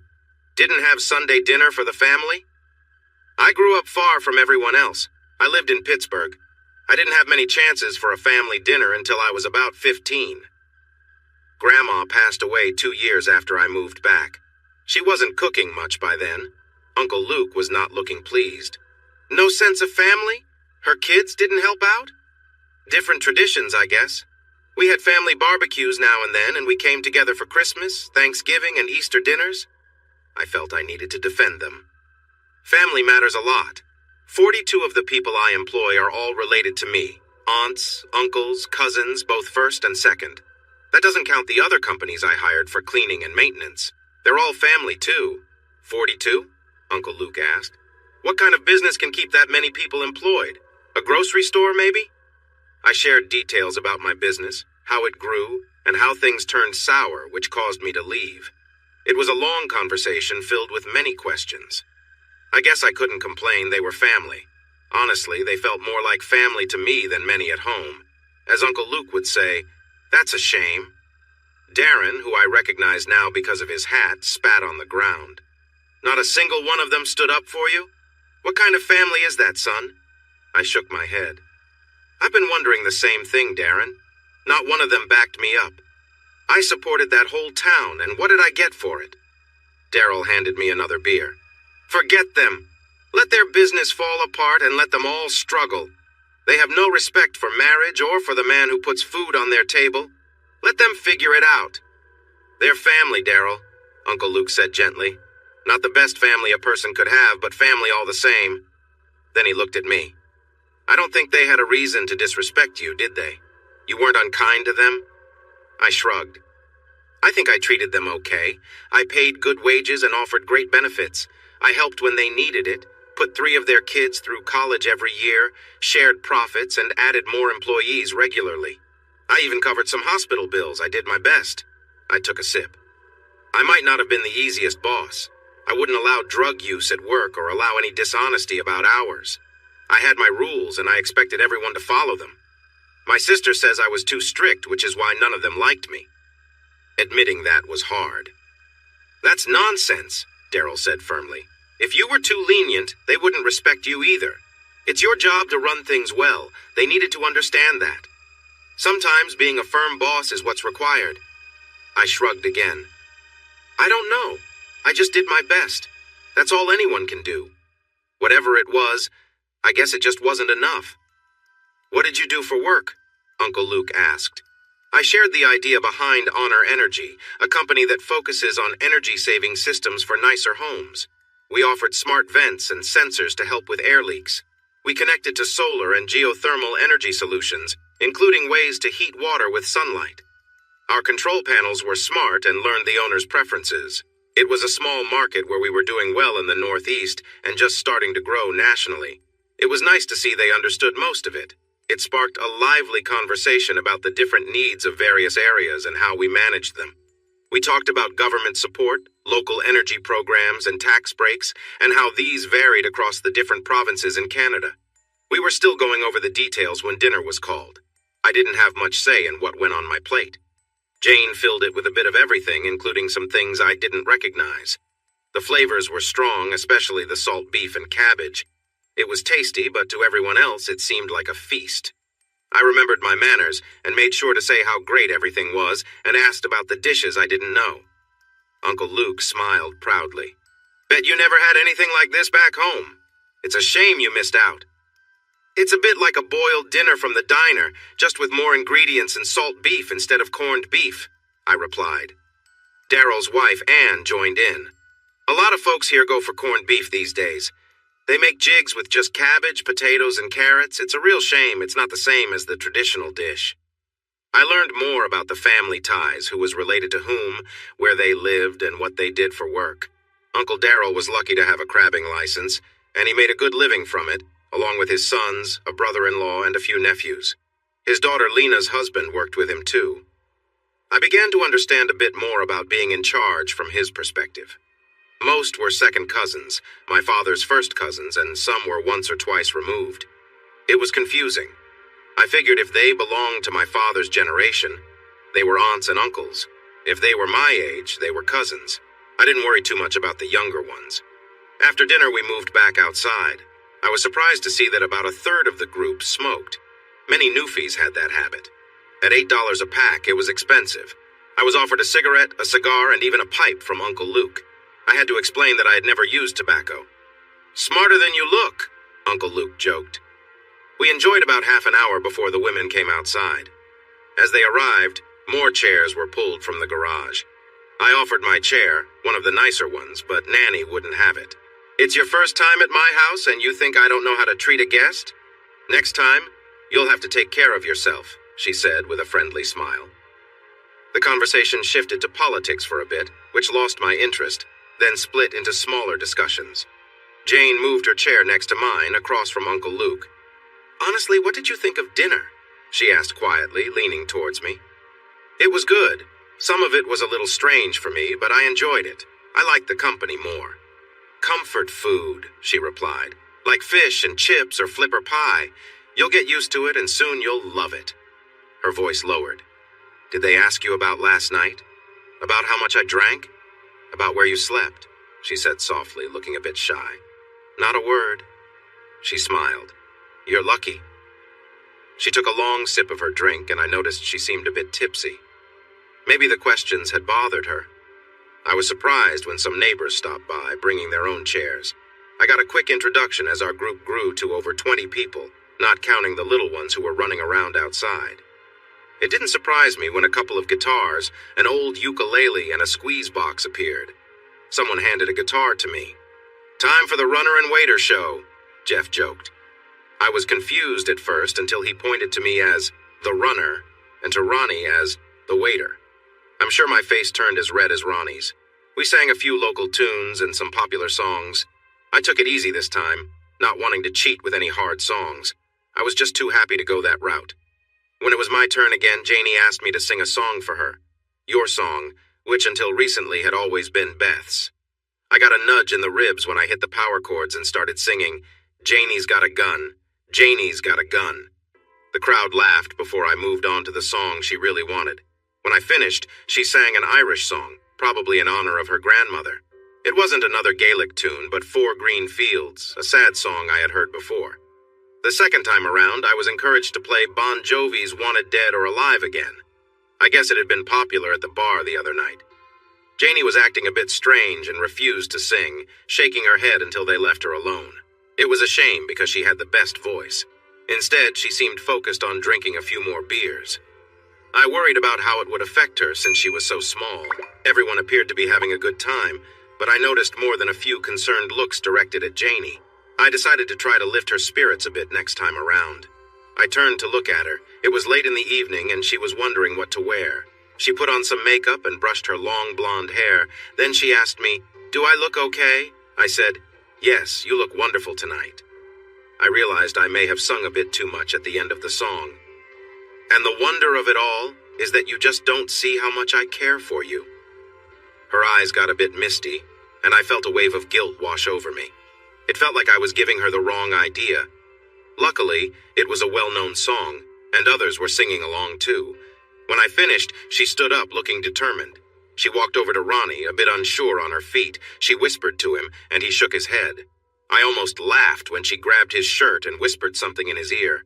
Finally, he nodded, though he looked a little embarrassed. She turned back to me, a playful smile on her face as Ronnie counted down for their game. 1, 2, 1, 2, 3. "Hey, you! I don't like your girlfriend. No way! I think you need a new one. Hey, you! I could be your girlfriend." She danced around as if she was in a music video, pointing at me. I noticed people's surprised faces, and I was sure mine was very red. Janie finished, holding onto the arms of my chair and singing right to me. "You know it's not a secret, hey! I want to be your girlfriend!" She stood up, grinning, then did a little bow before taking her seat again. The place went quiet. Then Jeff laughed loudly and sang off-key, "I guess it's not a secret." That made a few people chuckle. Her mother, Mary, stood up and took Jane by the hand. She pulled her up. "Mary Jane Chafe, this way." Jane looked at me, rolling her eyes, grabbing her drink before being led away. As soon as she went inside, the sound of laughter and teasing filled the air. Nanny seemed unaware of the tension. "I thought it was a fun song," she said. Ronnie was apologizing. "She had me in a tight spot. Sorry about that." Uncle Luke was giving me a sharp look. "She's not the kind of girl to take lightly," he said firmly. I felt embarrassed. "No, sir. I wouldn't play with her feelings. She means a lot to me. She's made me feel better than I have in months. There's something between us, but we both know it can't go far right now. I have a wife, even if things are complicated. I have kids and responsibilities. Maybe someday when my life is sorted out, but for now, we're just friends." I noticed several people were listening to me more closely than I wanted them to. Uncle Luke wasn't finished. "I'm not sure she feels the same way. She shows her feelings openly, and she has been hurt before. Don't do it on her. Don't break her heart just because you can. She is better than that. She is the best of us. She deserves better, that's for sure." His honesty hit me hard. "I would never want to hurt her, sir. Just the opposite. I'd do anything to prevent that, but I can't ignore that she is only the second woman I have felt this way about." The noise around us grew as Ronnie tried to cheer things up by getting back to playing. Uncle Luke just nodded. "I know you will do the right thing. I've shared my thoughts. I will do the right thing. Isn't that what it always comes down to?" Uncle Darren took Janie's spot when she didn't come back right away. I was starting to understand the connections. I found out he was Jeffrey's father, and his brother Daryl was Lena's dad, who had welcomed me when I first woke up at Diane's house. It was quite a family puzzle. Darren wanted to talk about my business again, and soon we were having a lively discussion. Jeffrey, Daryl, and young Luke debated the advantages, especially in colder regions. They didn't think the cost was worth it. Think what you want. Over 60% of my business comes from states close to Canada. A third of our international customers are from Scandinavian countries. Most homes recover their costs in less than 7 years, and with tax breaks it can be even less. More importantly, it's effective. Homes feel better to live in, I said. I have the figures if you want to see them. Darren disagreed. Nobody wants to spend a lot now only to get it back years later. There's no vision. It just doesn't work that way. I nodded. You're partly right. That's why I mainly work with builders. Luxury homes and upscale neighborhoods are where I do best. The cost is added to the mortgage, and the savings last a long time. Over the life of a 30-year mortgage, the savings can equal 5 times the investment. It's a smart choice. Naturally, we turned to the topic of competition. If it's so good, why doesn't everyone do it? Young Luke asked.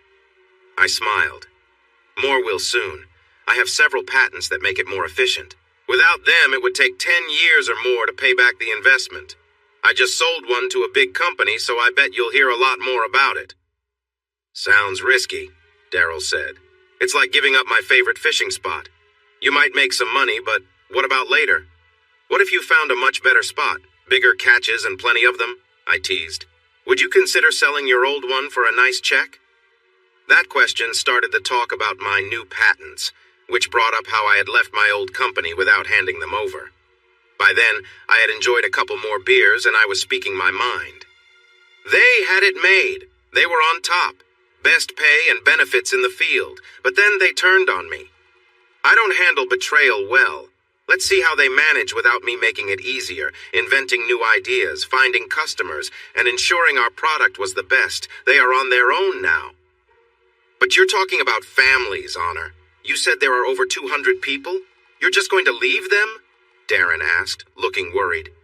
You don't understand. They left me first. They chose her over me. Most of my team knew what was happening.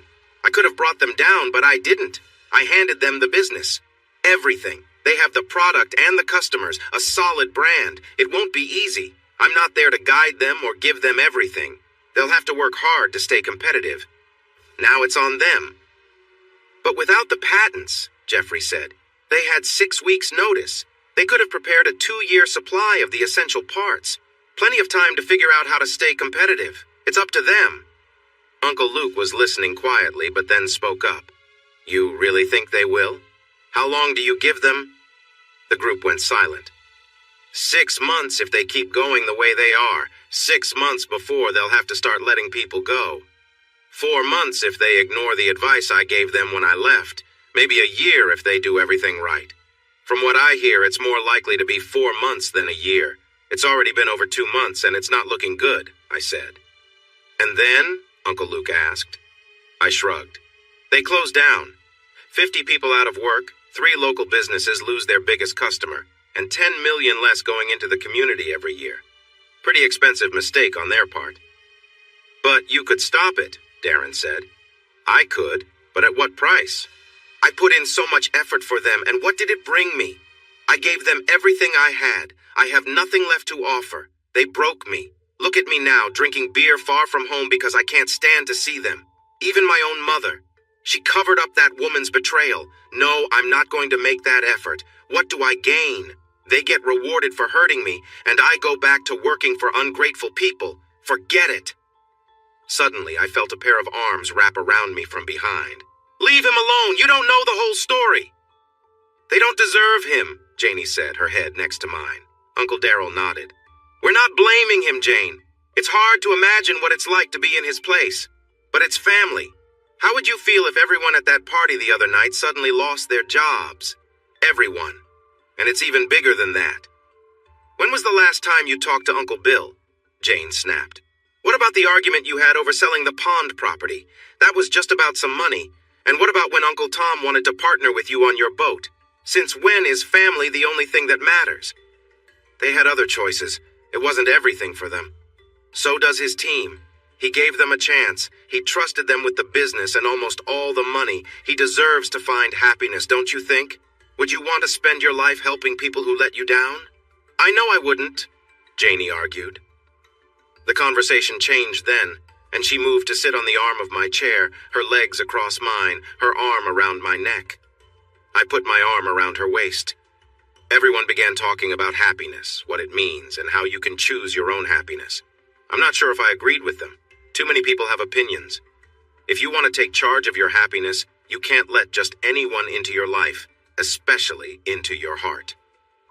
A few people started saying their goodbyes, and our group got smaller. The neighbors left, and the grandparents went inside, but not before I could thank them again for dinner. In the end, only about 8 of us were left outside, sharing stories, enjoying the cool night air. Janie had moved from the arm of the chair to my lap, snuggling up against me for warmth. I looked up and saw one of the brightest falling stars I had ever seen. Did you see that?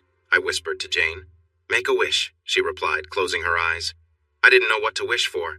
More nights like this one, to be with my kids again, to turn back time.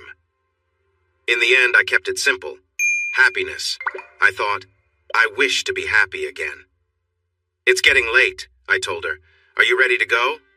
She laughed. Nanny would be furious if we let you drive. She likes you, Honor. You get the family room couch. We do need to get up early. I have work in the morning.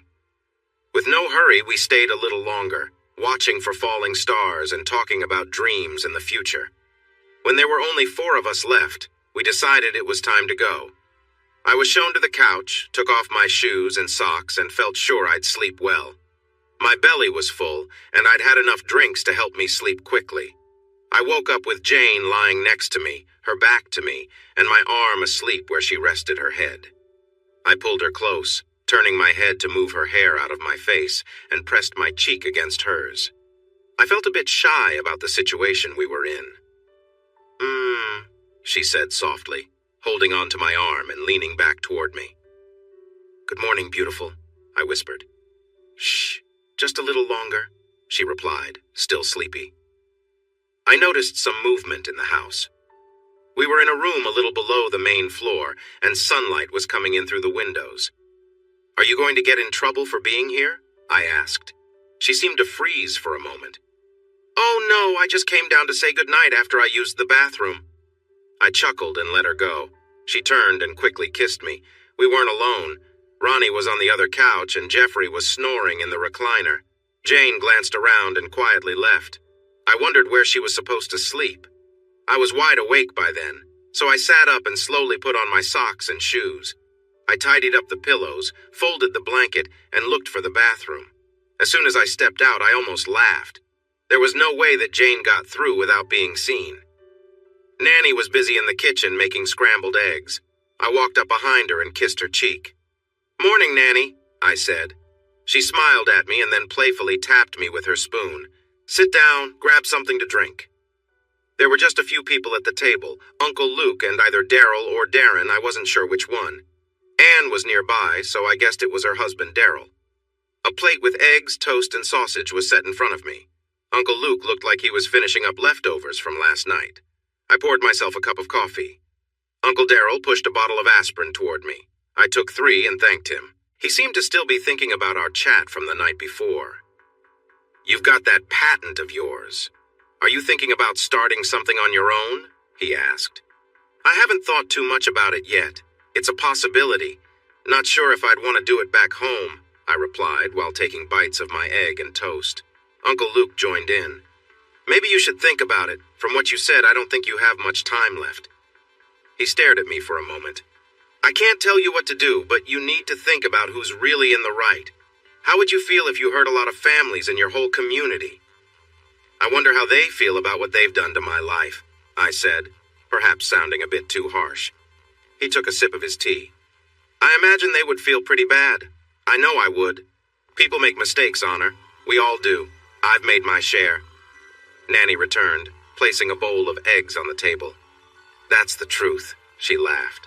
She gently stroked my hair, reminding me of how my uncle used to do it, and it sent a chill down my spine. Let the boy be. What they did to him was not right. He'll be fine when the time comes, she said.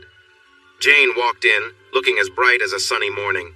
She grabbed a piece of toast and took a small bite. I can't stay, Nanny. We're running late. I quickly finished my sandwich but was too slow to grab my coffee before Jane took a sip. She set it back down beside me. Ready? She asked. I wasn't sure if she was in a rush or just didn't want to answer more questions. I finished my glass of water, then took a sip of my coffee. Jane was already clearing my plate and rinsing it in the sink. I would have liked to relax a bit longer and let the aspirin take effect, but I didn't want to argue.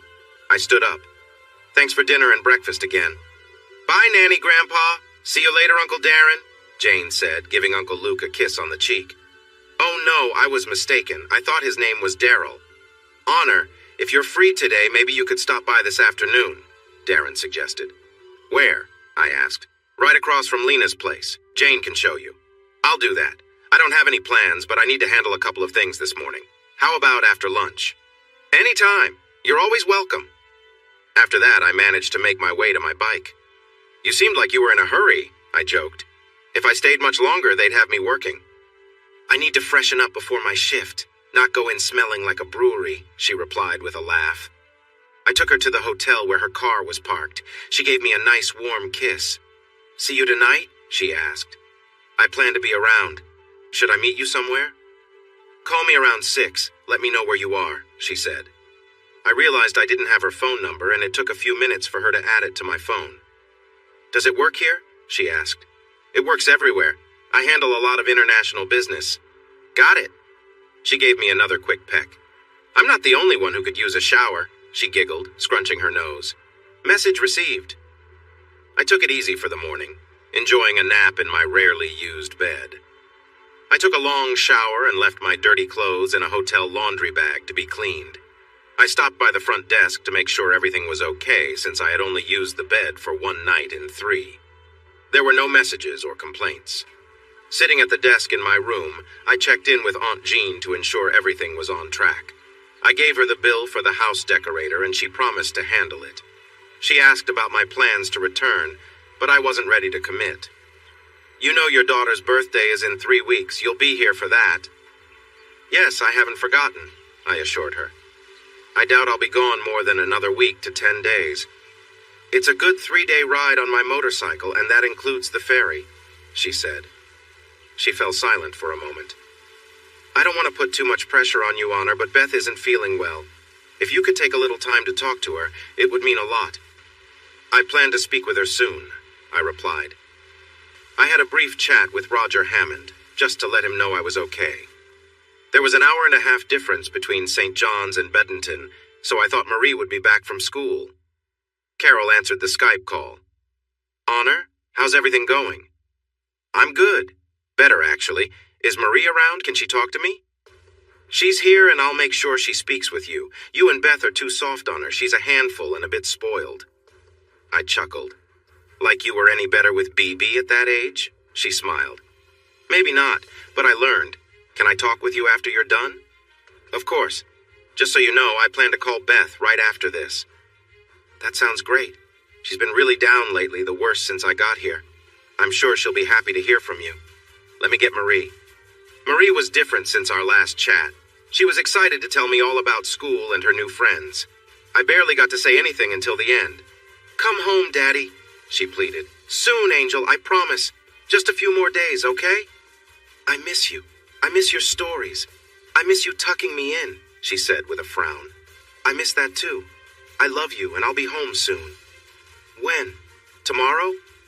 I can't get there that quickly. It takes several days to travel back. I'm far away on an island. Maybe this weekend, I said. It was the first time I gave her a time frame. But let's keep that a secret, all right? I want it to be a surprise. Her face lit up. Promise? Seeing her so hopeful, I knew I couldn't let her down. No later than Sunday, okay? I promise. Her little brother was with her. They usually talked to me together, though Marie did most of the talking. I enjoyed seeing him and hearing his few words. When he pointed at the screen and said, Dada, I realized I had been away too long.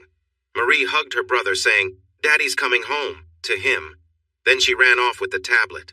The camera shook as it showed the floor, ceiling, and walls until it steadied on Carol again. Thanks for keeping everything together, I said. I bet Dave is upset with me. She shook her head. You're probably the only one he's not mad at. He mentioned he might drive up next weekend since it seems like I may not be home for a while. I promise it won't be much longer. I needed this time, Carol. It's helped me. I haven't made any big decisions yet, but I feel clearer now. If Dave wants to come up, I'll buy him a ticket. It's the least I can do. That would be nice. He's talking to Beth again. That's a good start. You're really going to call her? As soon as I'm done talking to you, she smiled brightly. Goodbye, Honor. Tomorrow? Around this time. The screen went dark. I got ready for what could be a tough call and dialed Beth. Honor? Is that you? She answered. You recognize my number? Mom called while you were talking to our girl. How's it going, Beth? I've been better. And you? There was no excitement in her voice. I'm improving. I'm sorry I left so suddenly. I'm feeling much better. I bet, she replied. So, are you thinking of coming back? Or are you staying away for good? I won't be gone much longer. I needed this time. I really miss the kids. She sighed. Not missing your wife, right? Of course I miss you. You were the love of my life for over 20 years. I just don't know how to deal with this. You really showed me, didn't you? I guess that's it for us now. Her words were bothering me. Why was it all my fault? I think this call was a mistake, I said. Wow, perfect honor admitting to a mistake, she said sarcastically. I'll admit I've made some big ones. Trusting my wife to be faithful was a huge mistake. Marrying my childhood sweetheart, that hurt. Go ahead, try to hurt me. I deserve it, right? I'm a terrible wife and mother. I've heard it all. Was there a reason for this call, Honor? No, I guess not. I won't disturb you. I imagine you have work to do. She hung up without a goodbye. My good mood faded during the call. I was glad I was going back to see my kids, and even happier about having my own place. I called Aunt Jean again. She laughed. That was quick. I just need a couple more things. Contact Carol and see about getting her husband Dave a round-trip ticket to visit. Got it. Airplane ticket for Beth's dad. Also, can you stock my fridge with the basics on Friday? Eggs, milk, butter, some fruit and salad items. Steaks, ground beef, bread. I got it. I know what goes in a fridge. You coming back? This weekend, I think. I'd like to keep that private. Of course. Your business is yours alone. You're going to love your house. It's beautiful inside. Thanks. Send Carol some flowers to thank her for everything. Again? She chuckled. She just got some Saturday. I laughed. All right, forget it. How about chocolates for midweek? I'll get her one of those fruit bouquets. She paused for a moment. I didn't want to interfere with your mother. Anything for her? No, I don't think so. I'm not in the mood to reward her for her actions. I heard a sigh. That seemed to happen a lot. She is your mother, Honor. She watched my kids while my wife was unfaithful. To me, that's pretty unforgivable. All right. Now she was upset with me, too. Aunt Jean, if you have a problem with this, just tell me. I can find someone else. No, I'm okay. I'm not going to give up the only job in town. I'll do whatever you need. It's not the only job around, I replied. Maybe not today, but what about in a month? Is there anything else? No, that should be everything. I'll email you if I remember anything else. Goodbye. I didn't wait for her to answer. Between her and Beth, I was not in the mood for any more trouble. A light lunch outside helped a bit, and I rode over to Lena's since I had forgotten to get directions to Darren's place. She welcomed me in and offered me some tea before telling me where to go. Lena mentioned that her father worked at the jail, switching between 4 12-hour shifts and 3 days off, then 3 12-hour shifts and 4 days off. He had enough experience to have weekends off. It didn't sound so bad. I was used to working 5 long days and usually half a day on Saturdays. I was sure I wanted a change from that. Darren welcomed me at his home, and Anne handed me a soda with a smile. I don't allow any drinking here before dark during the week. That's fine with me, I replied. Darren had things planned. His son Jeffrey was there, along with Ronnie and another uncle I had seen around but hadn't talked to yet. Tom was Darren's cousin. There were many relatives because Grandma came from a big family. They wanted to discuss business. They were curious about my work and how it could operate in Canada. They asked what it would take to start it. I didn't want to let them down, but it wasn't easy to get into this field, especially without connections in the building industry. I talked to them about focusing on specific parts of my work. I asked about the local engineering talent, and they proudly mentioned their college, Memorial University of Newfoundland, which is one of the top 5 universities in Canada. They had a strong engineering program with a co-op option, so there were plenty of students available for internships. About an hour into our conversation, I noticed their excitement was fading. I had a thought that I wasn't sure I should act on. It felt like it was more than the folks back home deserved. After a few moments of thinking, I realized I had been lost in my thoughts, and everyone else was quietly waiting for me. I need a minute, okay? Let me think of something. Darren nodded. Sure thing. Take your time. I grabbed another soda and went outside. It was cool, which was usual even in summer. The fresh air, beautiful sky, and pleasant breeze were just what I needed. I was still considering different options and their consequences when Ronnie sat down next to me. Don't mind me, he said. I need a break from their dreams. He leaned back in his chair and enjoyed the sunshine. I thought I found a solution that matched many of my wishes. It was something I had never considered before, but the more I thought about it, the better it seemed. I usually didn't act on impulse, especially with something this important, but I was tired of being boring and predictable. "Uncle Tom, what does he do?" I asked. Ronnie took some time to answer. "He mostly repairs air conditioning and heating. He also does some new installations." "How big is his company?" I continued.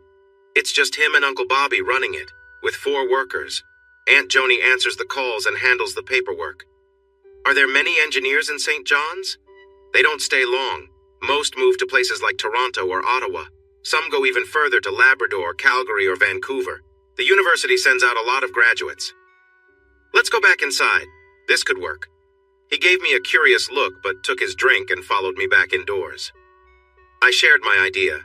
They would create the control units, which were essential for my company's energy solutions. They would use my patents, including my 2 newest ones. They could provide complete solutions across Canada, and my company would supply the additional parts they needed. In return, they would manufacture and supply the control boards only for my company in the US. We would have an agreement not to compete around the world. I would take most of Europe, places I already had connections to. They could focus on the Pacific Rim and South America. I thought they should have an office in Vancouver within 3 years to handle business in Asia. Of course, they had many questions. I had answers for most. It would be up to them to decide who would run the company. But I would get 40% in exchange for the patents and $500,000 to start. I also promised to send at least 1 experienced engineer to help them get started. They would need to move fast. If we were going to make this happen, we had to begin soon, and I wanted the new control units within 6 months, or even sooner. The control units will bring in business. You can sell them to other companies, just not for use in the US or Europe. My company alone will give you enough work to hire at least 6 people. 6 months is very quick, Tom said. Yes, I'll be there to help. I'll visit often, and we can have conference calls. I'll provide a skilled engineer to work with you. It's definitely possible, I just don't know much about doing business in Canada. We don't need to worry immediately about a lot of legal stuff. You're family, and I trust you. Darren nodded, maybe a bit annoyed that I even mentioned it. That won't be a problem. We're not like that old group you knew. My word is as good as yours. I think we should put off any other business until the control unit division is up and running. With that set up, you'll have an edge over others. If I think of new ideas in this area, they will be yours. Do you think it can work? What are we talking about for the long term in terms of business? Darren asked. If you achieve the success I believe you can in 5 years, you could have around 30 to 40 employees here and another dozen in Vancouver. It won't be simple, but I will support you, and I have some experience in this field. That's a lot of people, and so fast, Tom said. I started on my own with very little money and weaker patents. In 7 years, I had 50 employees. I could have had more, but I was careful about growth. Last year, I earned over 10 million. Can we discuss this more? Darren asked. Of course. Just remember, the sooner the better. I will be leaving in a few days, and I want to see progress before I go. We could never finish all the paperwork by then, Tom said. Forget the paperwork. I need a plan and a commitment. I'll give you the money and the patent. Just promise me you'll do it, then get started. That didn't solve all my problems. The biggest issue was that I needed to start a new company when I got back home. I believed the old company was finished. I wasn't going to make it easy for anyone. I let them discuss and took my little guitar off my bike. I borrowed a beer from Anne, promising I wouldn't drink it inside. Then I stepped outside to enjoy the fresh air and played a bit on my guitar. I was asked a few questions, which I answered as best I could. They were thoughtful questions, and they made me feel better about my sudden choice. What are you playing? A voice asked. Looking up, I saw Ronnie watching me. Nothing special, just something I started while hiking a month ago. I like it. Is it original? I nodded. Do you have more words than that chorus you keep saying? I did, but sharing them was hard. They were very personal. Ronnie dashed off and came back with a guitar from the house. Does everyone here play the guitar? He laughed. In this family, yes. I showed him how to play the verse and played the melody. No place to go. No home to go back to, no destination on my mind. Where do you go when you're abandoned? Love and betrayal left behind. Not the happiest song, is it? You really are a softie, Ronnie chuckled. I'm sorry, this summer hasn't been great for me. No need to say sorry, I get it. I'm just a waiter, I understand. Lost at sea without an anchor, flying blind. Lost with no sense of up or down, broken heart. Filled with anger, someone save me before I drown. He helped refine the music and made it sound better. It seemed easy for him after I'd spent countless hours working on the tune. It's a Noof song, you know, he said. Noof? How? The new way. It's a mix of old and new. Something a band like Great Big Sea would play. You said you wrote this before coming here, right? Yeah, while hiking the Appalachian Trail. He laughed. That just shows you're a true Noof, whether you admit it or not. Honor the Noof. He helped me create a nice introduction for the song, and we were only interrupted a couple of times. I could hear the voices getting louder inside. When they sent Jeffrey out again, I told him I couldn't answer any more questions without a drink. He brought me a beer, and that was that. You know, we have to play this tonight. Tonight? I'm not ready to share everything with anyone. You have to. They'll want something new. You can only play the same song so many times. Trust me. Who wants it? Another gathering? I told you we're going back to the pub just like everyone wants. You didn't tell me anything. He looked confused. I swear I did. Last night. You weren't that far gone. If he did, I didn't remember. Sorry, I don't recall. Things were a bit crazy. He grinned. No kidding. I thought for sure they were going to keep Janie in her room if she got any bolder. I want to be your girlfriend, he sang playfully. I felt my face get warm. I wasn't trying to give her mixed signals. We know that. It is what it is. So what else do you have that we could play? I had one more song. A fun pub song, I thought. Not as heavy as the others. Once again, Ronnie worked his magic, though it took him a bit longer, and we had a few more interruptions. But by the time he finished and we played it a couple of times, I was amazed at how much better it sounded. Like night and day. I told him so. Really? He mumbled. It's nothing. You did the hard part. I just made it shine a bit. So it's true. You can make something better. His reply was cut off when Jeffrey came back, saying I needed to go inside. As soon as I entered, both men stood up. Uncle Darren extended his hand. We'd love to partner with you on this, Honor, as soon as you're ready. Tom shook my hand, too. We know you're taking a big chance on us, he said. We won't disappoint you. I believe you, I replied. We can open a bank account tomorrow, and I'll transfer the initial funds. It shouldn't take more than a couple of days. I'll leave the plans with you and see if I can send an engineer up this way by the end of next week. I plan to head back by the end of the week, and we'll start working on things from there. In the meantime, I hope you can gather the business details. Darren nodded. We can do that. This should be quite an adventure, he said with a big grin. It will be, I said. That night we were back on George Street playing again. Janie was there when I arrived. Ronnie called and told me where you'd be, she said. I'd have been home alone if I waited for your call. There was a hint of annoyance in her voice. I didn't know where we were going until we got here just a bit ago. Ronnie said it was a surprise. I don't know why. All these places look the same to me. She shot Ronnie a quick look before taking my arm. This is the second biggest dance floor in the area. It's not where new bands usually start. We're not a band, Janie. Just two guys singing a few songs. Did you even see the sign outside? The Runner and Waiter show featuring Honor the Noof? Are you blind? The banner's huge. I guess I must have missed it. She laughed at my surprised face. Don't worry, Honor. Just have fun. Do what you've been doing. You'll be great. Great, sure. I think I need to talk to Ronnie. She laughed as I walked off to find one more family member. I saw Ronnie helping a guy set up a drum set on stage. What's going on, Ronnie? Setting up, he said. We're the band for tonight, and now we have a drummer? What else is happening that I don't know about? He just shrugged and glanced to the side. I noticed his on-and-off girlfriend was watching us. Not much to say, my friend. Greg, the owner, is a buddy. He offered to let us play here. It's a good gig, and it even pays a little.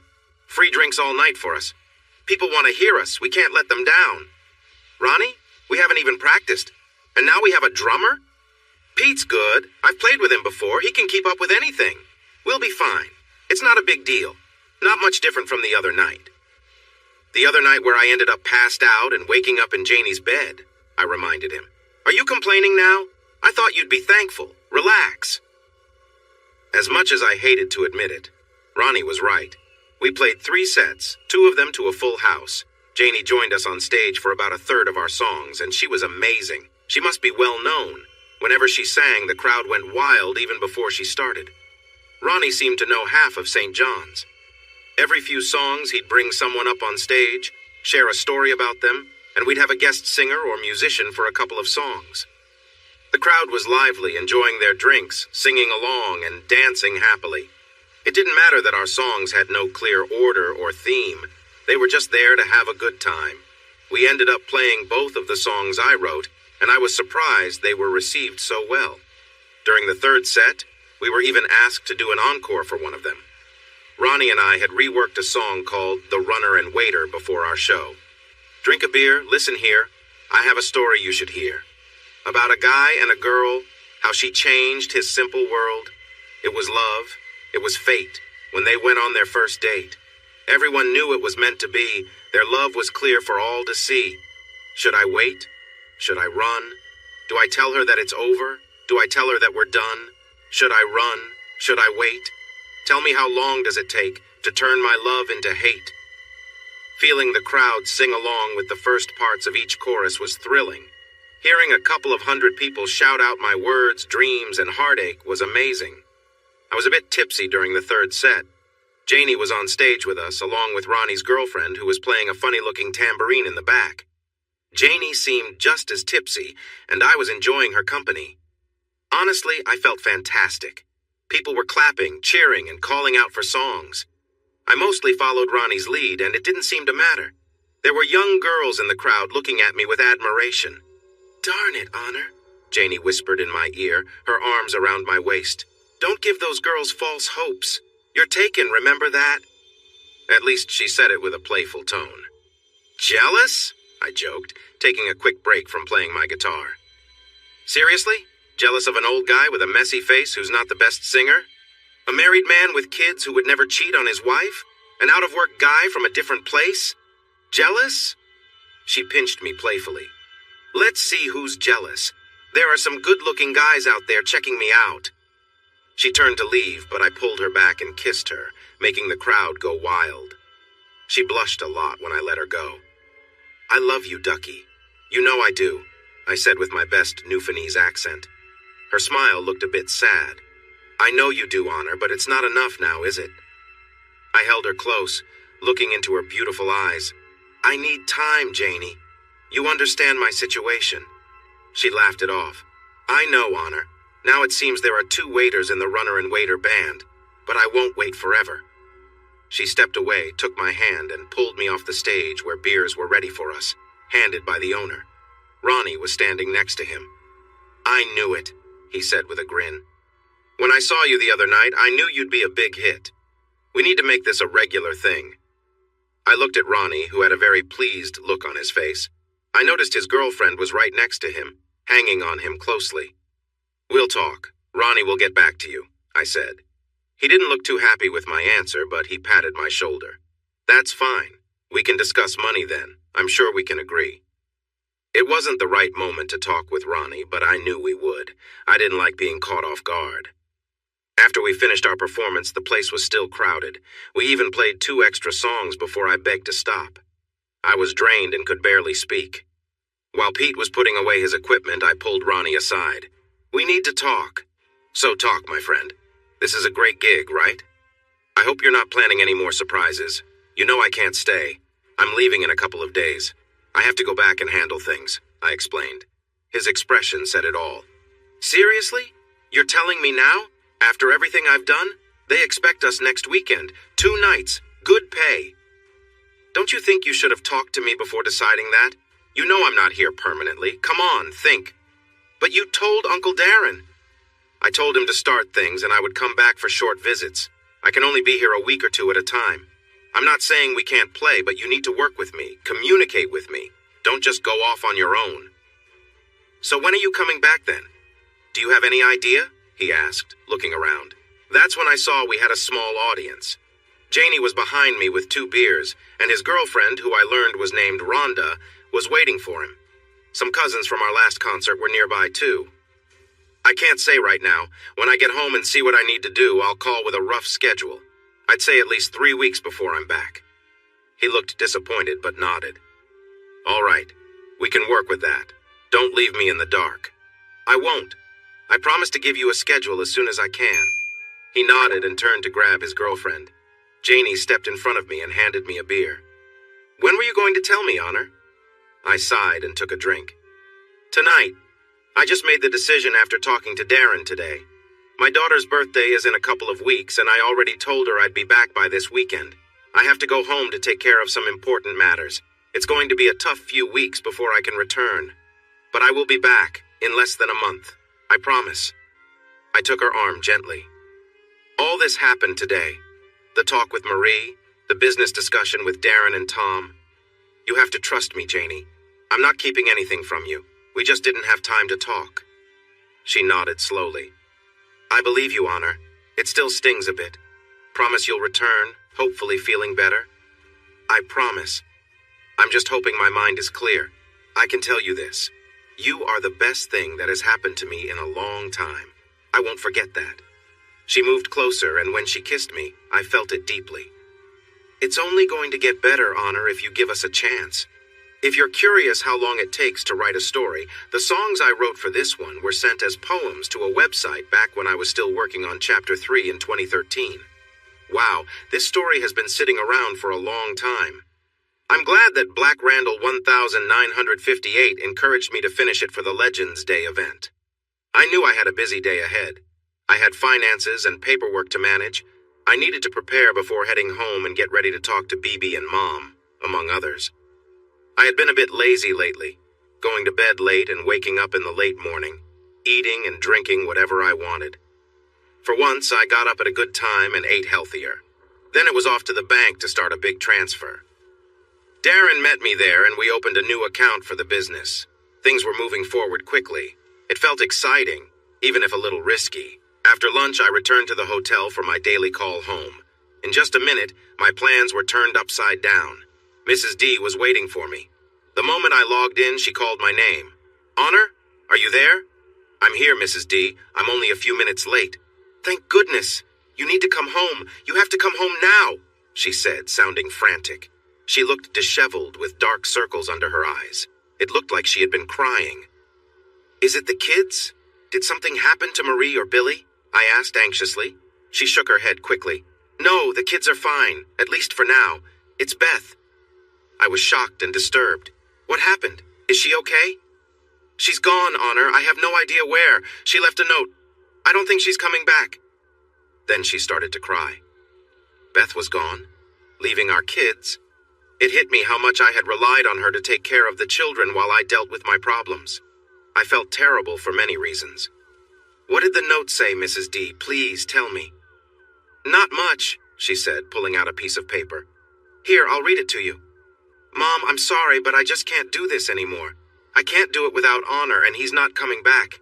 He has moved on, and I can't blame him. It's my fault. Once I'm gone, everything will be better. I just know it. I'm not a good wife or mother, and nothing I do can save his company. I can't be responsible for so many people's welfare. If I disappear, Honor can return and fix everything. Please don't look for me. I don't want to be found. I'm sorry to do this to you. Please tell Honor I'm sorry and that I'll always love him. I love you and Dad, but I just can't cope anymore. Please take care of my children. All my love, BB. I was shocked. Honor? What are we going to do? I'm coming home. I will be there as fast as I can, and then I'm going to find BB and bring her back home. Please hurry, Honor. My baby needs help. I will do my best. Are the kids nearby? Yes, do you want to talk to them? Yes, just for a few minutes, I said. I tried to stay calm while I spoke with the kids. They seemed to be doing okay. Mrs. D had told them their mother was traveling just like their dad. As soon as I ended the call, I took action. I made 3 phone calls. First, I called Darren and Ronnie to let them know I was leaving right away. I didn't share many details, just that there was an emergency at home. Then I made the hard call. Honor? Hi, Janie. Can you talk? Give me a moment and I'll call you right back. She called back quickly. Why is it so urgent to call me at work? She asked, sounding a bit annoyed. I'm sorry to bother you. I have to leave right now. Beth has left the kids with her mother. I need to find out what's going on. I might be away for a while dealing with family matters. The kids come first. I need to fix this. I understand, Honor. Do what you have to. Can I help in any way? She was handling it better than I expected. I'm headed to the airport for the first flight out. If needed, I'll rent a plane. Could you have someone pick up my motorcycle at the airport? I'll tell you where it is, and the key will be hidden under the seat. I can do that. Just let me know when you get there safely, okay? I will. I promise to keep in touch. I care about you, Honor. You know that, right? Did I truly care for her? It was hard to say. I had only loved one woman before, and that was since childhood. My feelings for Jane were unlike what I felt for Beth before everything changed. Yet they were also different, deeper than I felt for anyone else. Janie, in my life, only two women have truly mattered to me, you and Beth. My life is complicated now, but you are my support. I will be back. I care about you. But you still care about Beth, don't you? That was a tough question. I will probably always care about her. She has been a part of my life since she was 4 and is the mother of my children. But caring isn't always enough. I don't know what will happen, but I really don't want to lose you. You won't lose me. Go take care of things and come back to me. Soon. As soon as I can. It wasn't easy, but I managed to book a couple of flights and a car service to get back to Beddenton by 10 that night. When the car pulled in, I texted Janie to let her know I arrived safely. It was almost midnight back in Newfoundland, so I was surprised to get a quick reply. Thanks for letting me know. Be safe. Good luck. Good night. As soon as I walked in the door, Mrs. D almost knocked me over with her embrace. I held her tightly as she cried. I was surprised and a bit annoyed to see my mother and sister there too. Please find my baby, Honor. Bring her home, Mrs. D pleaded. I'll do my best. I promise, I assured her. When she pulled back, Mom stepped forward, but I took a step back. I wasn't ready to reconnect with her. Not yet. Maybe not ever. Honor, she said softly. How can we help? I don't know yet. Are the kids asleep? They've been sleeping for a little over an hour, Mrs. D replied. They'll be happy to see you back. You are home, right? My sister asked. I didn't feel like answering her, but I knew everyone was curious. For now. I don't know for how long. My main concern is finding BB. Do we have any idea where she might be? Mrs. D shook her head. No, she left in the middle of the night. It seems she didn't take much. Her car is gone, and that letter was the only sign we have. All right, there's not much we can do now, but we will get started first thing in the morning. I'll check the accounts and get a private investigator involved. We will find her. I lifted my backpack. I'm exhausted. I'm going to clean up and get some rest. I really don't want to talk about anything right now. Once I've made some progress tomorrow, we can discuss it. Mom and Sis looked disappointed, but they understood. They hugged Mrs. D and tried to hug me too. I didn't return their hug. I peeked in on the kids who were sleeping peacefully, unaware of what was happening. After that, I took a shower, threw my dirty clothes in the wash, and decided to check the family accounts. If Beth had used her ATM card, I might find a hint about her whereabouts. As I logged into the computer, I found my first clue. It wasn't about where she had gone, but why she left. She had been on YouTube, and her latest video featured our first performance. I wasn't sure how she found out, but her search history was full of videos of things I had done. The house party at Diane's where I played while Jane sang. Her little performance at the Sunday dinner at Uncle Luke's. Even my first nervous attempt when we played on George Street. I guess that's what happens when everyone has a camera on their phone. I noticed a couple of videos posted by Rhonda, who was on and off with Ronnie, and Jeffrey had posted a few too. I watched the videos, and they were quite revealing. I could understand why Beth told her mom that I had moved on. It really looked that way. I didn't seem like a man grieving over his marriage. The bank statements didn't help much. They showed 2 big withdrawals of $600 each from an ATM. That was in town, but it didn't tell me where she had gone. Checking our credit cards was just as useless as the bank accounts. I ran out of ideas, shut everything down, and finally slept in my own bed for the first time in months. I didn't get to rest for long. I woke up to my 4-year-old jumping on me. "Daddy's home! Daddy's home!" Marie yelled, using me like a trampoline. I guess that was my fault for getting her Dr. Seuss books. Hop on Pop was always one of her favorites. Billy was still sleeping in his crib, so I placed little Marie on my shoulders and went to get my baby boy. Mrs. D appeared in her robe a few minutes later, looking just as tired as I felt. "You make the coffee," she said, taking Billy from my arms. "I'll get this one cleaned up and dressed." "You're wonderful," I replied. She gave me a strange look. "You wouldn't say that if you knew some of the not-sonic thoughts I had about you once Beth disappeared." It felt like Beth leaving was my fault. It always seemed that way. I had hoped for better from Mrs. D. "Did Dave ever come visit?" I asked. She shook her head. "He's coming at 3. I need to pick him up. I'll leave before 2. Maybe if we hurry, I'll have some good news for him." Sadly, when Mr. and Mrs. D returned home, the only update I had was about the 2 different investigation agencies working on things. Mom had come over to watch the kids while I was trying my best to find any clues. I had only discovered a charge for gas heading west toward New York, about 10 miles out of town. I checked her clothes and toiletries as well as our travel bags. She had only taken 1 full suitcase and a smaller travel case. I wasn't sure how much clothing she had packed, but it didn't seem like a lot. Many of her toiletries were also missing. I called Aunt Jean to let her know I was back in town and that she didn't need to buy groceries. I was staying in our old house for now. I told her why I was back, but made her promise not to tell anyone. I didn't want the whole town to know Beth was gone. That turned out to be pointless because by mid-afternoon I was getting call after call asking if I was back for good and offering to help find Beth. I wasn't sure who spread the word, but in a small town like Bedenton, it was hard to keep things quiet. Dad Daniels was a tough man, old-fashioned. He was a lot like my father. He rarely showed much emotion. When he walked in, he stepped forward and hugged me tightly. When he pulled back, I saw something I didn't expect. He had tears in his eyes. "Are you going to find my daughter, Honor?" he asked, his voice shaky. "I'll do everything I can, Dad. I have great people helping me. Trust me on this. Bibi is still my wife, the mother of my children, and the love of my life for 30 years. I will find her." He looked at me for a long time before he nodded. "That's good. Thank you, son. Let me know how I can help." Mrs. D had hold of his arm, holding on closely. "What we can do." For 3 full days, we focused on finding leads, talking to our team, brainstorming where Bibi could be, and trying to keep things normal for the kids. Many people came by to ask about us, about Beth, and about the business.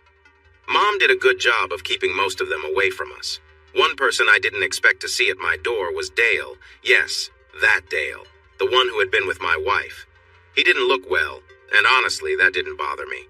He had lost weight and had a bruise around one eye. I didn't want to talk to him, but Mom insisted I should hear him out. Dale stood on the porch looking very uneasy. I stepped outside and closed the door behind me. "I don't want you in my house." He nodded. "I get it. I know I'm not your favorite person right now." "Exactly. So what do you want?" "Can we walk?" he asked. "Sure. What could it hurt? I could always push him away later."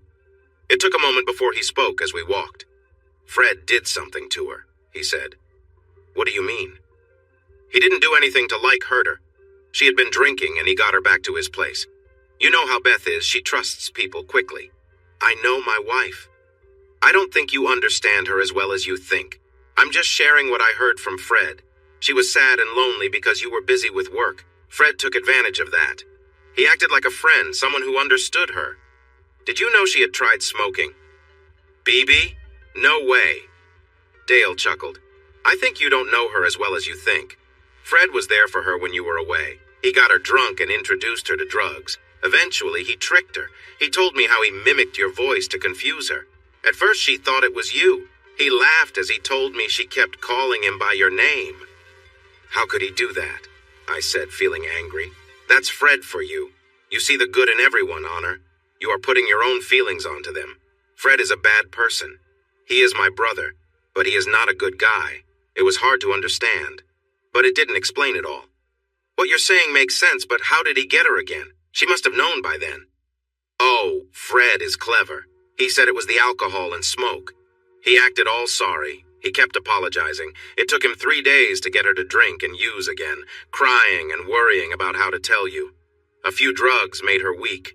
He took advantage of her all night and the next morning. She was never clear-headed around him. He had complete control, giving her what she thought she wanted. He is really terrible. and he made her depend on him just to get close to her. That explains some things, but not everything.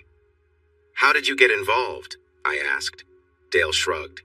I guess I'm not much better than Fred. When you were in China, he told me what he was doing. Honestly, Beth is the most attractive woman in town. When I had the chance, I took it. By then, Fred had full control over Beth, using drugs and blackmail. She didn't have many options. By then, she was taking the drugs just to handle the guilt. That still leaves a lot unanswered, I said. Holding hands in public, how I never noticed anything strange, all sorts of issues. Dale stopped walking. Listen, I don't know everything, just what Fred told me and what I got involved in. I messed up, I really did. I wish I could change it, but I can't. Now that Fred is gone, people around here don't want anything to do with me. I can't find work. I have made enemies that I need to stay away from. I helped ruin things, and I will pay for that for a long time. If you think I feel sorry for you, you're wrong, Dale. Right now, I am trying hard not to lose my temper with you. He nodded. I understand. There's no way to take it back or to make it up to you. I'm leaving. I don't have a future here. Before I go, I wanted you to know that. Beth made mistakes, but she is not to blame for everything. If you could forgive her. Maybe one day. I appreciate you talking to me. Now please leave my property. The next time I see you, it won't go well. He nodded sadly and walked away, feeling much smaller than before. I'm sorry, was the last thing he said as he got into his old, worn-out car. It was a big downgrade from the last one I had destroyed. That was the last time I ever saw Dale. That was just fine with me. I did manage to find a little time each day to talk to Jane and keep her updated about what was happening. I also spoke to Darren and realized that I needed to find an engineer to send to him. I didn't want to delay things, but I wasn't ready to handle business problems yet. Not until I'd done everything I could about Beth. On the morning of the 4th day, we finally got some promising news. I was getting an update from one of the investigators when it happened. Mr. Nolan, we might have a lead that could help. No promises, but I think it could be important. Then why aren't we using it now? It's going to cost a lot of money. It's also a bit of a gray area. Make it happen. We're talking about $20,000. Just go for it. I'll send you the money right away. In the future, don't hesitate to use any resource that could assist us. Do you understand? Yes, sir. If this works, I might have answers by tonight. Great job. I'll be waiting. I didn't want to get anyone's hopes up, but I knew I couldn't hide my excitement from Beth's parents. I made my excuses and decided to work on something that had been on my mind. I drove over to my new house. I have to say that Luann did an amazing job. The place looked fantastic. It felt like something out of a magazine. It wasn't overly modern. It had a masculine vibe that made me feel comfortable. I spent a good hour exploring everything she had done. Eventually, I called Luann. Honor Nolan, she laughed. I was starting to think I wouldn't hear from you again. You could really make someone wonder. I find that hard to believe, I replied. You are impressive. She laughed again. I know, right? Not very modest, are you? A little less than the guy who puts his name on everything? Touché. I just wanted to say how happy I am with what you did. Also, can you do one more small thing for me? I'd love to, she replied. Great. I want to turn my office, the room I mentioned before, into a music room, more like a studio. I play guitar and I'm starting to write music. I'd like a space for it. Can you take care of that? Can I bring in an expert? Whatever you need, I said. Budget? I have no idea what this will cost. I expect it won't be cheap. I need some equipment, soundproofing, and maybe a nice guitar. Got it. Email me the details and I'll consult my guy. I'll get a rough estimate before we start. Same credit card? Yes. Let me know if it exceeds $30,000. Otherwise, just go ahead. She chuckled. I love working with you, Honor. You're the easiest client I've ever had. And you're brilliant, Luann. I know, right? Take care, sweetie. I'll let you know when we're ready to start. This distraction was just what I needed. It reminded me that I didn't want to lose my music again. On my way back to the old house, I stopped by Mom's place and picked up Dad's old guitar. I held the instrument I had learned to play long ago. It felt good in my hands. I was keeping a promise to myself, playing The House at Pooh Corner for little Marie and Billy. She seemed so excited, reminding me of her mother in a way that brought back memories. I was almost done with the last verse when my phone rang. More, Daddy, she cheered, giggling. I need to make a phone call, sweetheart. We can play later. The private investigator had news. Important news. How did you find this out? I asked him. I can't share all the details. I know someone at her phone company. He was able to track her calls and find out where she was calling from. Luckily, she still has her phone, even if she blocked everyone she knows. When can I get that information? I'm sending it in an email right now. When I saw the locations of her calls, I knew it was real information. It was time to involve the parents. It only took a minute to share what I discovered. Do these places mean something to you? Dad asked. They do. She is following the route I took when I left. The last call was from Front Royal. She should be hiking through Shenandoah Park right now. What will you do? I'm going to find her, of course. I didn't leave right away. I took a little rest and left at 4 in the morning so I'd be ready for the journey ahead. I also wanted to dodge the morning traffic. It was a 7-hour drive, including a stop to pick up some gear in case I guessed wrong about where she might be on the trail. I packed a lightweight bag with a few essentials to help me last a few days. My total gear was under 6 pounds, light enough that I could jog if needed. I only packed a spare pair of socks, no extra clothes, and no cooking equipment. I planned to eat energy bars and trail mix. Guessing she'd cover about 20 to 25 miles a day at most, I had an idea of where she might be. I parked 20 miles past the furthest point I thought she could have reached and started hiking up the trail. My main worry was the weather. There was a 50-50 chance of rain, and I wasn't fully prepared for it. My light windbreaker protected me well against drizzle, but not much more. I still loved it. One of the few things I kept from my first hike. Before I hit the trail, I texted Jane to let her know I might be out of touch for a couple of days, but I would keep her updated. Then I called Beth's parents to inform them I was on the trail. They sounded anxious, which was no surprise. I even had a quick chat with the kids. Then I set off. I moved quickly, sometimes jogging. I knew the trail and what I was capable of. I was ready to walk long distances, feeling light with my gear. I thought I could manage 40 miles if I needed to, but as the daylight began to fade, I started to worry that I might not find her. Just then, I almost bumped into her. I recognized her right away, even though she didn't seem to see me. Her head was down, and she was walking slowly, struggling with a heavy pack. A couple of young men were beside her, trying to chat, but she seemed to ignore them. I stood still, waiting as she approached. She looked tired, moving slowly, each step hard for her. She was close when I realized my feet got in her way. She tried to step around me, but I moved to stay in front of her. One of the guys spoke up. "Hey, move aside!" Beth finally looked up, and I wished I had a camera for that moment. She gasped and stepped back, losing her balance and sitting down. "Honor!" she exclaimed, before sitting there in surprise. The young men were unsure, but they tried to help her. One stepped in front of me, hands up, while the other reached for her pack. That wasn't working well. "Thanks for the help, but I can take it from here," I said. One of the guys frowned. "Who says?" "I do. I'm her husband and the father of her kids." They looked unsure, but turned to Beth for her response. It might have been awkward if she denied me. Still sitting down, she turned to them. "Thank you, but I'm okay now," she said softly. They mumbled to each other about missing their chance as I took her heavy pack off her back. "How did you find me?" she asked, still surprised. "You've been part of my life for 25 years. Did you really think I wouldn't look for you?" She was speechless while I tried to adjust the straps on my smaller pack to fit her. Then, I lengthened the straps on her larger pack. I almost stumbled when I put her backpack on. It was much heavier than I expected. We'd need to lighten that load soon. Once I felt it was adjusted enough, I reached out to help her up. She hesitated before taking my hand. "I can't believe you're here," she whispered. "Is this real?" "Yes, it's real."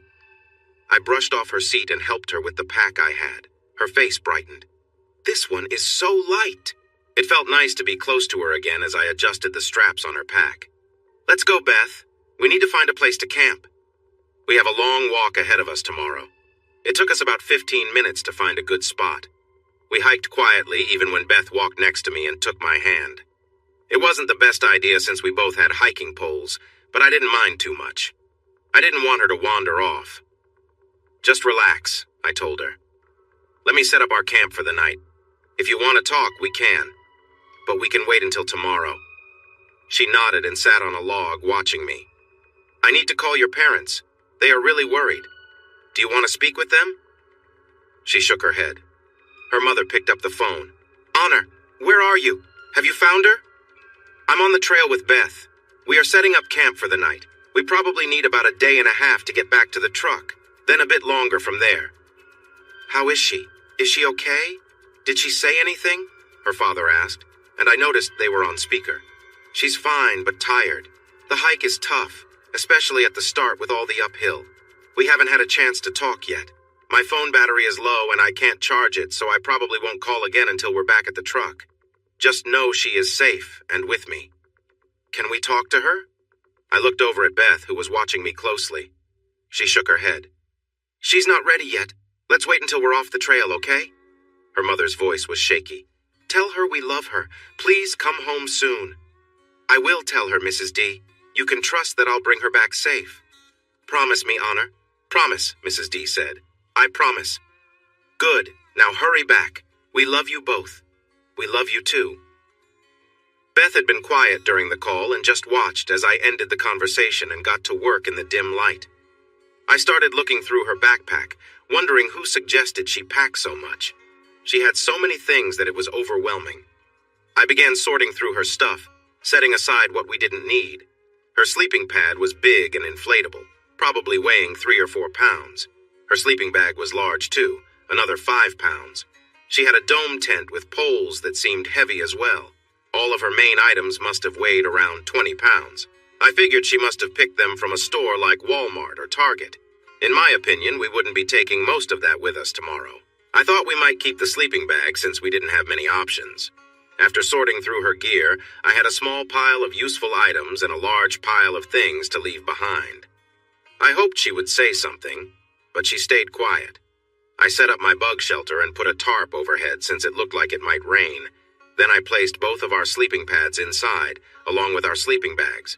She packed most of her things back into her bag, leaving out only a rain jacket, half of her toiletries, and her food. I poured the water from her hydration bag into my own.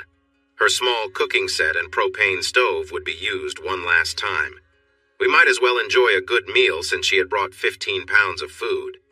How about chili mac lasagna or beef stew? I asked. Stew, she replied quietly. That was fine.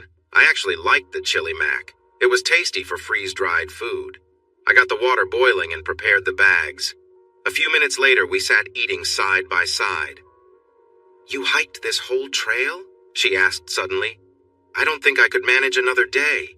My feet really hurt. We had planned this trip for years. I studied everything so we would be ready. What gear to take, how to prepare. You didn't plan well and ended up with the wrong equipment. I asked the people at the store for help, she said. I'm sure you did, but they just wanted to sell you a lot. My pack was less than 9 pounds when I hiked this trail. Yours is much heavier. We'll lighten your load tomorrow. You won't need all this until we get back to the car. Take off your shoes so I can check your feet.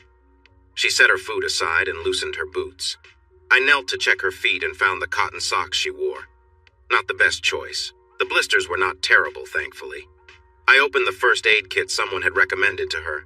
I found some moleskin and bandaged her up. Let it breathe tonight. We can change the dressings tomorrow. I'm sorry, she said suddenly. It's all right. Many people get blisters early on. No, Honor, I'm sorry for everything. I messed up. Yes, she did. Let's not dwell on that right now, okay? Okay, good. Let's clean up and get some rest. We have a long way to go tomorrow. The gear may be lightweight, but it isn't spacious. We were snug inside the tent. It wasn't long before she moved closer to me. BB, I said in a warning tone. Please, Honor. I sighed and opened my sleeping quilt a bit. Beth nestled in closer, and I lifted my arm to make room. I love you, Honor, she whispered. I know, BB. I love you too. She leaned in to kiss me and I hugged her. Not now, baby. Not here, not tonight. We're not ready for that yet. Can I have a goodnight kiss? I foolishly said yes and kissed her back. After a while, I couldn't help but think of our first night together, just kissing and nothing more. Eventually, the kisses slowed, ending with a few gentle pecks. Despite her mistakes, this was the woman I had loved all my life. It was hard to let that go. Do we have a chance? she whispered, her hands resting softly on me. Probably not. I'm sorry. There are too many lies and too much hurt. I'm really sorry. I know I messed up, but I'll make it right if you give me a chance. You have to know I love you. I know. We'll talk tomorrow. Now's not the time. I woke up a couple of times during the night, always sensing her next to me like I might slip away. I missed that connection. I didn't miss remembering why we had been apart. When dawn broke, I slipped away from her gentle hold. I started coffee and breakfast with the last of her heavy food. After this morning, we wouldn't have a stove. A tired BB crawled out of the tent wearing her clothes. I can't deny she looked good. Coffee? She asked. Hot and ready. Breakfast will be ready in about 5 minutes. I'll help with your feet after we eat. As the water heated for the oatmeal, I packed up the sleeping gear and took down the tent. We ate in silence, and while Beth took care of her morning routine, I finished packing my gear. Her sleeping bag added a lot of weight to my pack. It was so full I had to strap her sleeping pad to the outside. By the time BB returned and was dressed, I was finished with camp. I wrapped up her feet and helped her with her boots. Why is my stuff on your pack? She asked. We're only carrying 1 pack from here on. We don't need most of what you brought. She shook her head and started searching through the side pockets of her pack. Ta-da! She said, holding up a small nylon bag. What's that? I asked. A portable day pack, she replied proudly. You brought 2 packs? Really? The guys at the store said it would be useful when you went into town if you didn't want to bring the big one. I could only shake my head at that idea. I can help. I can at least carry my sleeping bag. I wasn't going to argue. I handed her the sleeping bag and watched as Beth rummaged through her old pack for more items until she was happy. The little day pack wouldn't weigh much, but it didn't have a frame either, so it wouldn't be as comfortable or carry weight as well as mine. I guessed her pack wouldn't weigh more than 5 pounds, while mine was probably around 12 to 14 with food and her sleeping pad. I'm not looking forward to this, she said. I thought the hike would be fun. The only good part so far has been you. It won't be nearly as bad without you trying to carry too much weight on your back, as long as your feet don't bother you too much. We hiked back to the trail and left her big pack off to the side with a note that said, free. It wasn't the best trail etiquette, but I figured someone could use most of it. After that, we walked up the trail. I carried all the equipment, and BB moved ahead of me at a careful pace. It was a tough hike. Not so much in my body, but in my heart. I talked to her about the problems and what I learned from Dale. BB, drugs? I'm not proud of that. It was just marijuana. I don't know how Fred convinced me. I guess I was curious and bored. Just marijuana? What about the other drugs you tried? I only did cocaine once. That was enough for me, she said. I know it was a poor choice, but I'm not addicted or anything. That's not a strong defense. If you were addicted, it might explain why you kept going back to Fred. It wasn't like that, she said. I chuckled. Sounds like a classic excuse. Why, BB? Why go back to him? One mistake could be forgiven, but this happened many times over several months. I trusted him, Honor. He was our friend. Even after the first mistake, I thought it was an accident. I didn't mean to give in to him again. Maybe if he offered drugs I didn't know about, that could explain it. I promise, if I did anything else, I wasn't aware of it. She slowed down, and I noticed she was crying. He hurt me, Honor, and I fell for it. Maybe it was the drugs. I hope it was the drugs. He had pictures from the second time. He never directly blackmailed me, but he hinted at it. He was a real jerk. She stopped and faced me. I couldn't be with him unless I was drunk and high. My therapist explained why I messed up so badly. My emotions were all over the place after having Billy. I was upset that you kept working long hours, even with 2 kids at home.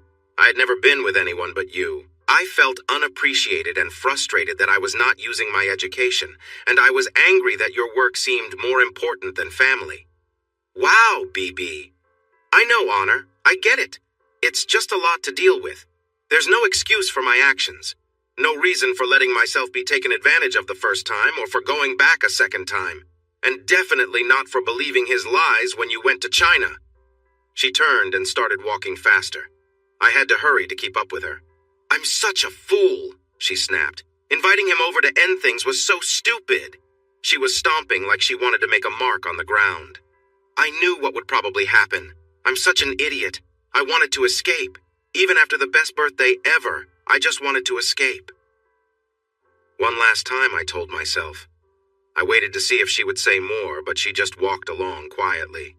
After a few minutes, I felt ready to break the silence. Can you tell me about Dale? Dale. That guy. The first time I didn't even know he was around. Fred invited him without telling me. I didn't realize what was happening until Fred was right in front of me. I got really upset, but they held me back and took turns doing what they wanted. I feel ashamed. I guess I got caught up in it. Maybe he did something to me. It all felt like a dream, but I can't deny it felt good. It was like I was on fire and all my senses were heightened. I never expected it. I didn't want it, but once I got going, I couldn't stop. I'm so sorry, Honor. I swear I didn't want it and wish I had never been part of it. That makes two of us. I wish it had never happened. I wish I hadn't seen it with my own eyes. You'll never know how painful that was. I felt like I lost a part of myself. I wanted to ask more questions, but I was too frustrated to continue, so I stopped talking. She didn't offer any more weak excuses. We walked in silence for a good half hour before I brought up the next topic. What were you thinking, Bibi? Running away and leaving our kids behind? Like you have the right to talk. You disappeared for months. You haven't been much of a father for the last couple of years. I tried, Honor. I really did. I wanted to be the perfect wife, raise our kids, keep our home, be sociable. I even did my best to keep that company going, but I just couldn't anymore. She had some valid points. I didn't want to argue with her. I just needed to know more. I know it's been hard, Bibi. Hard? You have no idea. While you were having fun all over the world, making new friends, I was struggling. I was doing everything I could to keep things together while taking care of your kids. I had to listen to people blame me for everything that went wrong. Not you who left them. Just the one they called names. Well, forget them. Forget all of them. And forget you too, Honor, for leaving your family. You might have reasons to be upset with me, your mom, your sister, and even those people who worked for you. But your kids didn't deserve this. Tell me, Honor, how good is it to run away from your two kids who did nothing wrong? Tell me that. She was shouting at me in the middle of the trail, arms crossed, with a fierce look on her face. You're right, Bibi. I messed up, okay? I was so confused and didn't know what to do, so I ran away. I thought I was making the right choice, putting some distance between us while I figured things out. Finding out that my partner and best friend had been with someone else for months and that my mom was covering for it crushed me. It felt like the whole town knew I wasn't enough for my wife. I was heartbroken and confused. I had never faced failure before. To fail at my marriage, the most important thing in my life, was just too hard to deal with. I'm sorry. She sighed and took my hand. You didn't fail our marriage, Honor. I did. The saddest part is I don't even know why. She started walking again quickly. So tell me about this new girl. Is she young? 18? She's not really my girlfriend and she's 24. We're just friends. I saw the videos, Honor. You were singing, I Want to Be Your Girlfriend. It looked like more than just friends. It's complicated. She's nice to me. Spending time with family helped me a lot, I said. Sure, you were having fun while I was struggling. Let's not forget, I didn't start this. I wasn't the one breaking my vows or having fun while everyone covered for you. I've been working hard for years. Whose fault is that, Honor? You made yourself responsible for everything, while I felt like an afterthought. You were supposed to love me and put me first. I thought I was. Everything I did was for us. No. You didn't take time off to be with me, but you could travel for work. Your priorities are messed up. You cheated on me. I felt humiliated. You ruined my world. I'm not perfect. I never claimed to be. I tried to be a good wife and mother, and I made mistakes. Everyone does, even you, Honor. We walked in silence until we took a break to refill our water bottles and eat lunch. As I was filtering water, she broke the silence. Why couldn't you forgive me, Honor? You love me, and I love you. You didn't even give me a chance to explain. You know I'd do anything to make it right. I handed her a bottle of clean water as I filled another. That's the thing, Bibi. Do I really know? Do I really know that you love me? That you won't betray me again, especially since you have before? Come on, Honor. I told you. Told me what? That you were with Fred more than once? Or perhaps it was many more times. That you were with his brother just because he was around. That you were hiding things like using those substances. How much else did you keep from me? What are you still hiding? What do I really know? There's an old saying among hikers that the best place to keep water is in your own body. I finished off an entire bottle before filling it again while Bibi watched me closely. You don't trust me anymore, do you? She asked softly. Why would I? I thought after 25 years that would mean something. Really? It just makes me wonder. Did you experiment in college? Were you unfaithful back then while I was working for our future? How many more secrets do you have? Honor, give me a break. I never cheated on you before. You were the only person I was ever with until that guy came into my life. And I'm not a drug user, it was just a little... Did you ever do that in college? A few times. It's not a big deal, Beth replied. Why didn't you tell me? You know how tough it is to meet your expectations. I didn't want to fight or disappoint you. So you chose to keep it a secret and then you wonder why I don't trust you. I think you're just looking for any excuse to say you can't trust me so you can run off with your new girlfriend. I adjusted my backpack and handed her an energy bar. Of course you're right. I'm making excuses not to trust you. After all, you've given me plenty of reasons. She stood up and started walking away. Whatever, Mr. Perfect. Mr. I can do no wrong. Mr. Look at me. I'm so noble I leave my kids behind. Mr. Heartless. We continued walking in silence as the sky grew darker and cloudier. I had hoped for better weather, but it looked like rain was coming. I jogged up next to Beth to say we should find a place to take cover. When I caught up with her, I noticed her eyes were red from crying. I'm sorry, Honor. What happened to us? How did we start saying such hurtful things? I can't remember a time in 20 years when we fought like this. We're both hurting. We've been through a lot lately and not much of it has been good, I said. Can we just not discuss it for a while? I feel drained. I thought this hike would help me clear my mind. I was thinking some really dark thoughts before we left. That concerned me. I worried that Beth was struggling with her mood, especially leaving the kids behind.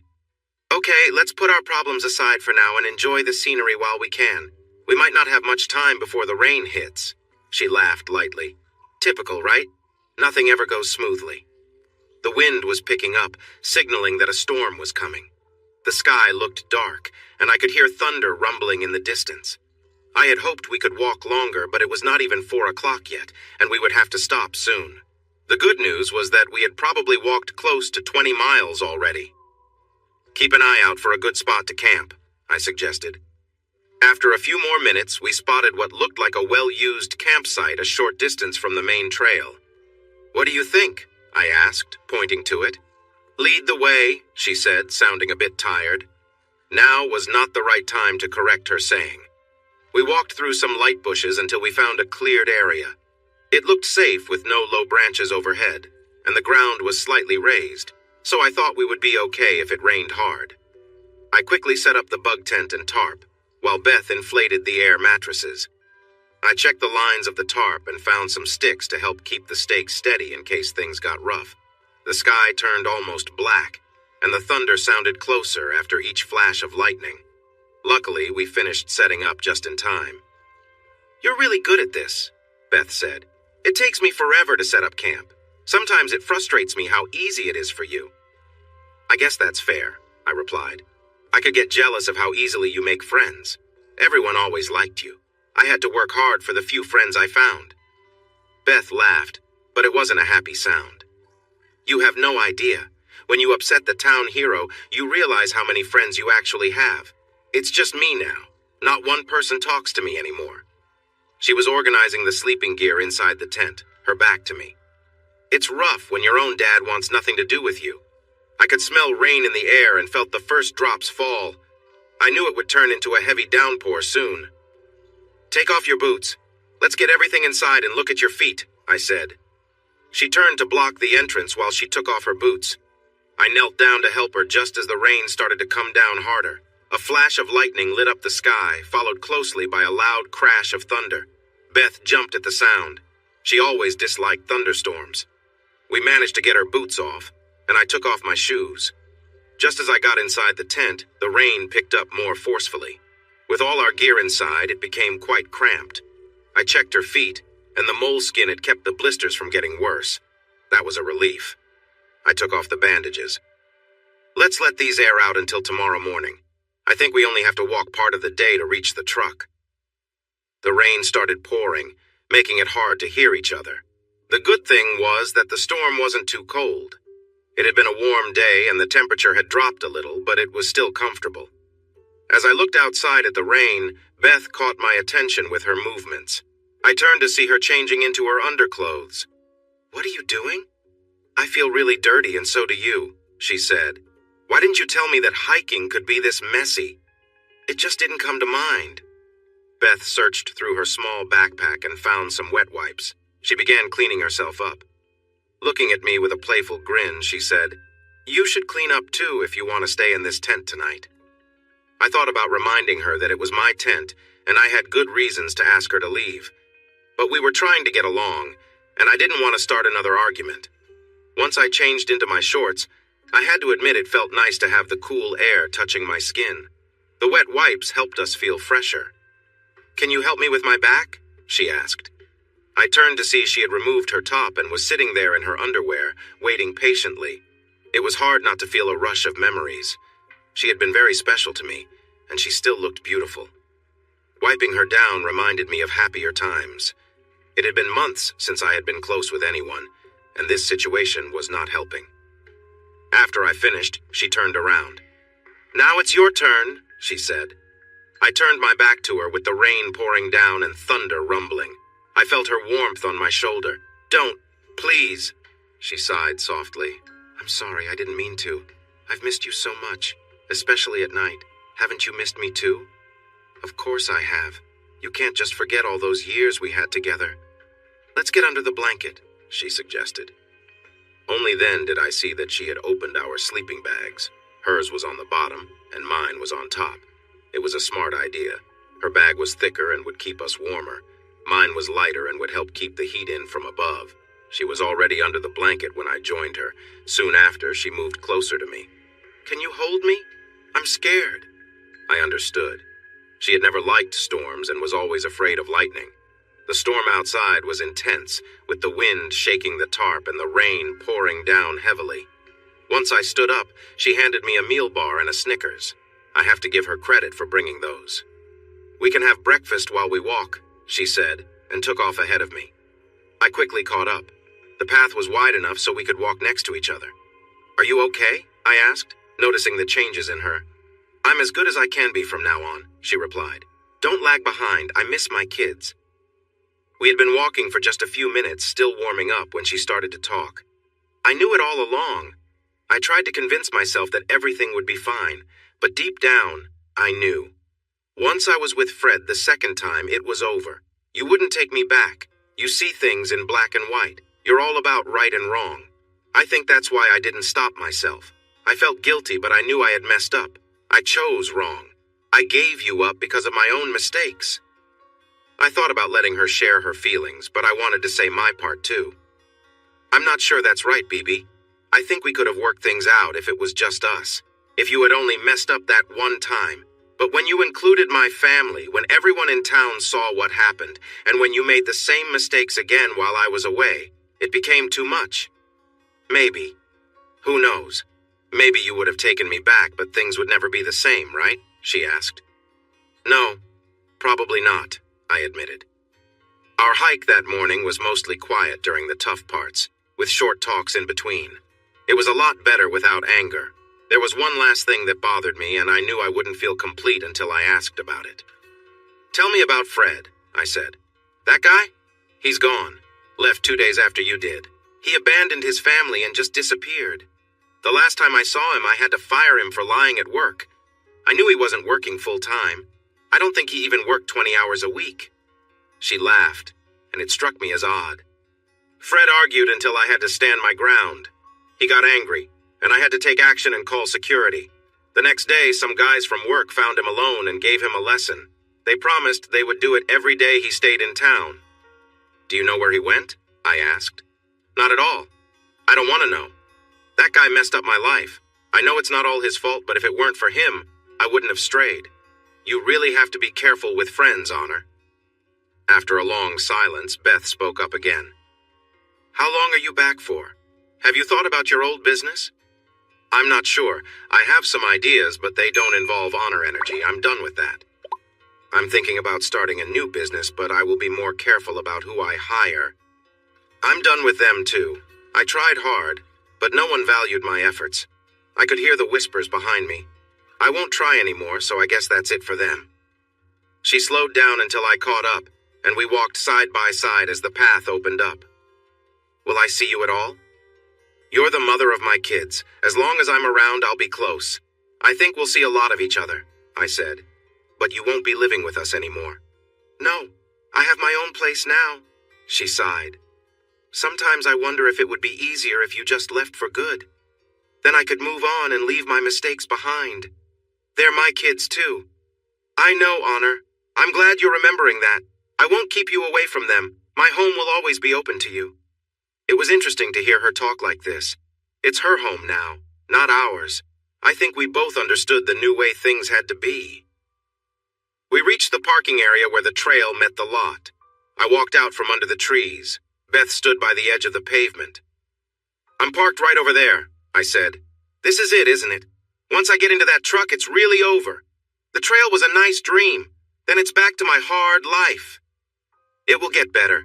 The kids will really miss you. We still need to plan a 5th birthday party for this weekend, I said. Beth nodded. I watched her take a deep breath and step forward. It took her a moment to gather herself. Then she forced a smile and walked to the truck, tossing her pack into the back. I'm not getting in that truck until you promise me something, she said, leaning against the side with her arms crossed. What is it? You have to feed me. Once we leave this park, I really need to eat. I'm so hungry. I think we can arrange that, I replied. I placed my bag with hers in the back after taking out my wallet, keys, and phone. I unlocked her door and she got in, quickly taking off her boots. I climbed into the opposite seat, started the truck, and plugged in the phone charger. We should call your family. Are you ready for that? She nodded and picked up the phone to make the call. I could only hear part of the conversation. Mom, it's me. Yes, Mom, we're on our way back. No, I can't discuss that now. Honor and I are driving back and we can talk then. She turned to me. How long until we get back? She asked. At least 7 or 8 hours. It's 2:12 now. She held the phone to her ear again. I think we'll arrive between 10 and 11 tonight if all goes well. I don't know, she replied. As I said earlier, we'll talk when we're back. Let me talk to the kids. She spent a good 10 minutes talking with Marie and even a bit with Billy while I drove north. I managed to say a few words on speakerphone. When she finished the call, she was crying again. I gave her leg a gentle pat. Everything will be okay. No, it won't. Things might improve a bit, but it will never be the same. Can we not discuss it? At least not until I've had something to eat. What about my car? She asked. Don't worry. I'll have someone pick it up. It will be home within a day. The drive home was uneventful. We had a big meal in Front Royal, and she slept for most of the journey. While she was resting, I made a couple of calls. I reached Darren to let him know I would start working on the business, and I called Janie to update her. I promised her a longer chat the next day. A couple of hours later, I woke Beth for another feeding around 7 o'clock. At 10:45, I parked in front of our old home.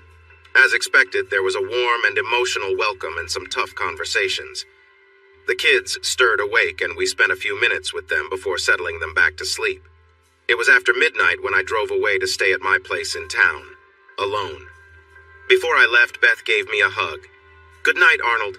Thank you for picking me up. Maybe you can come by tomorrow to see the kids and we can make plans for Marie's birthday. I'll do that. It hit me that it was the first time Beth called me Arnold. I guess honor no longer felt right, and I have to admit, a big part of that change was on me. Still, it stung. Thanks for watching this video. Don't forget to subscribe to Infidelity Plus to stay updated with more captivating tales of infidelity and payback. Turn on notifications so you're the first to see our latest content.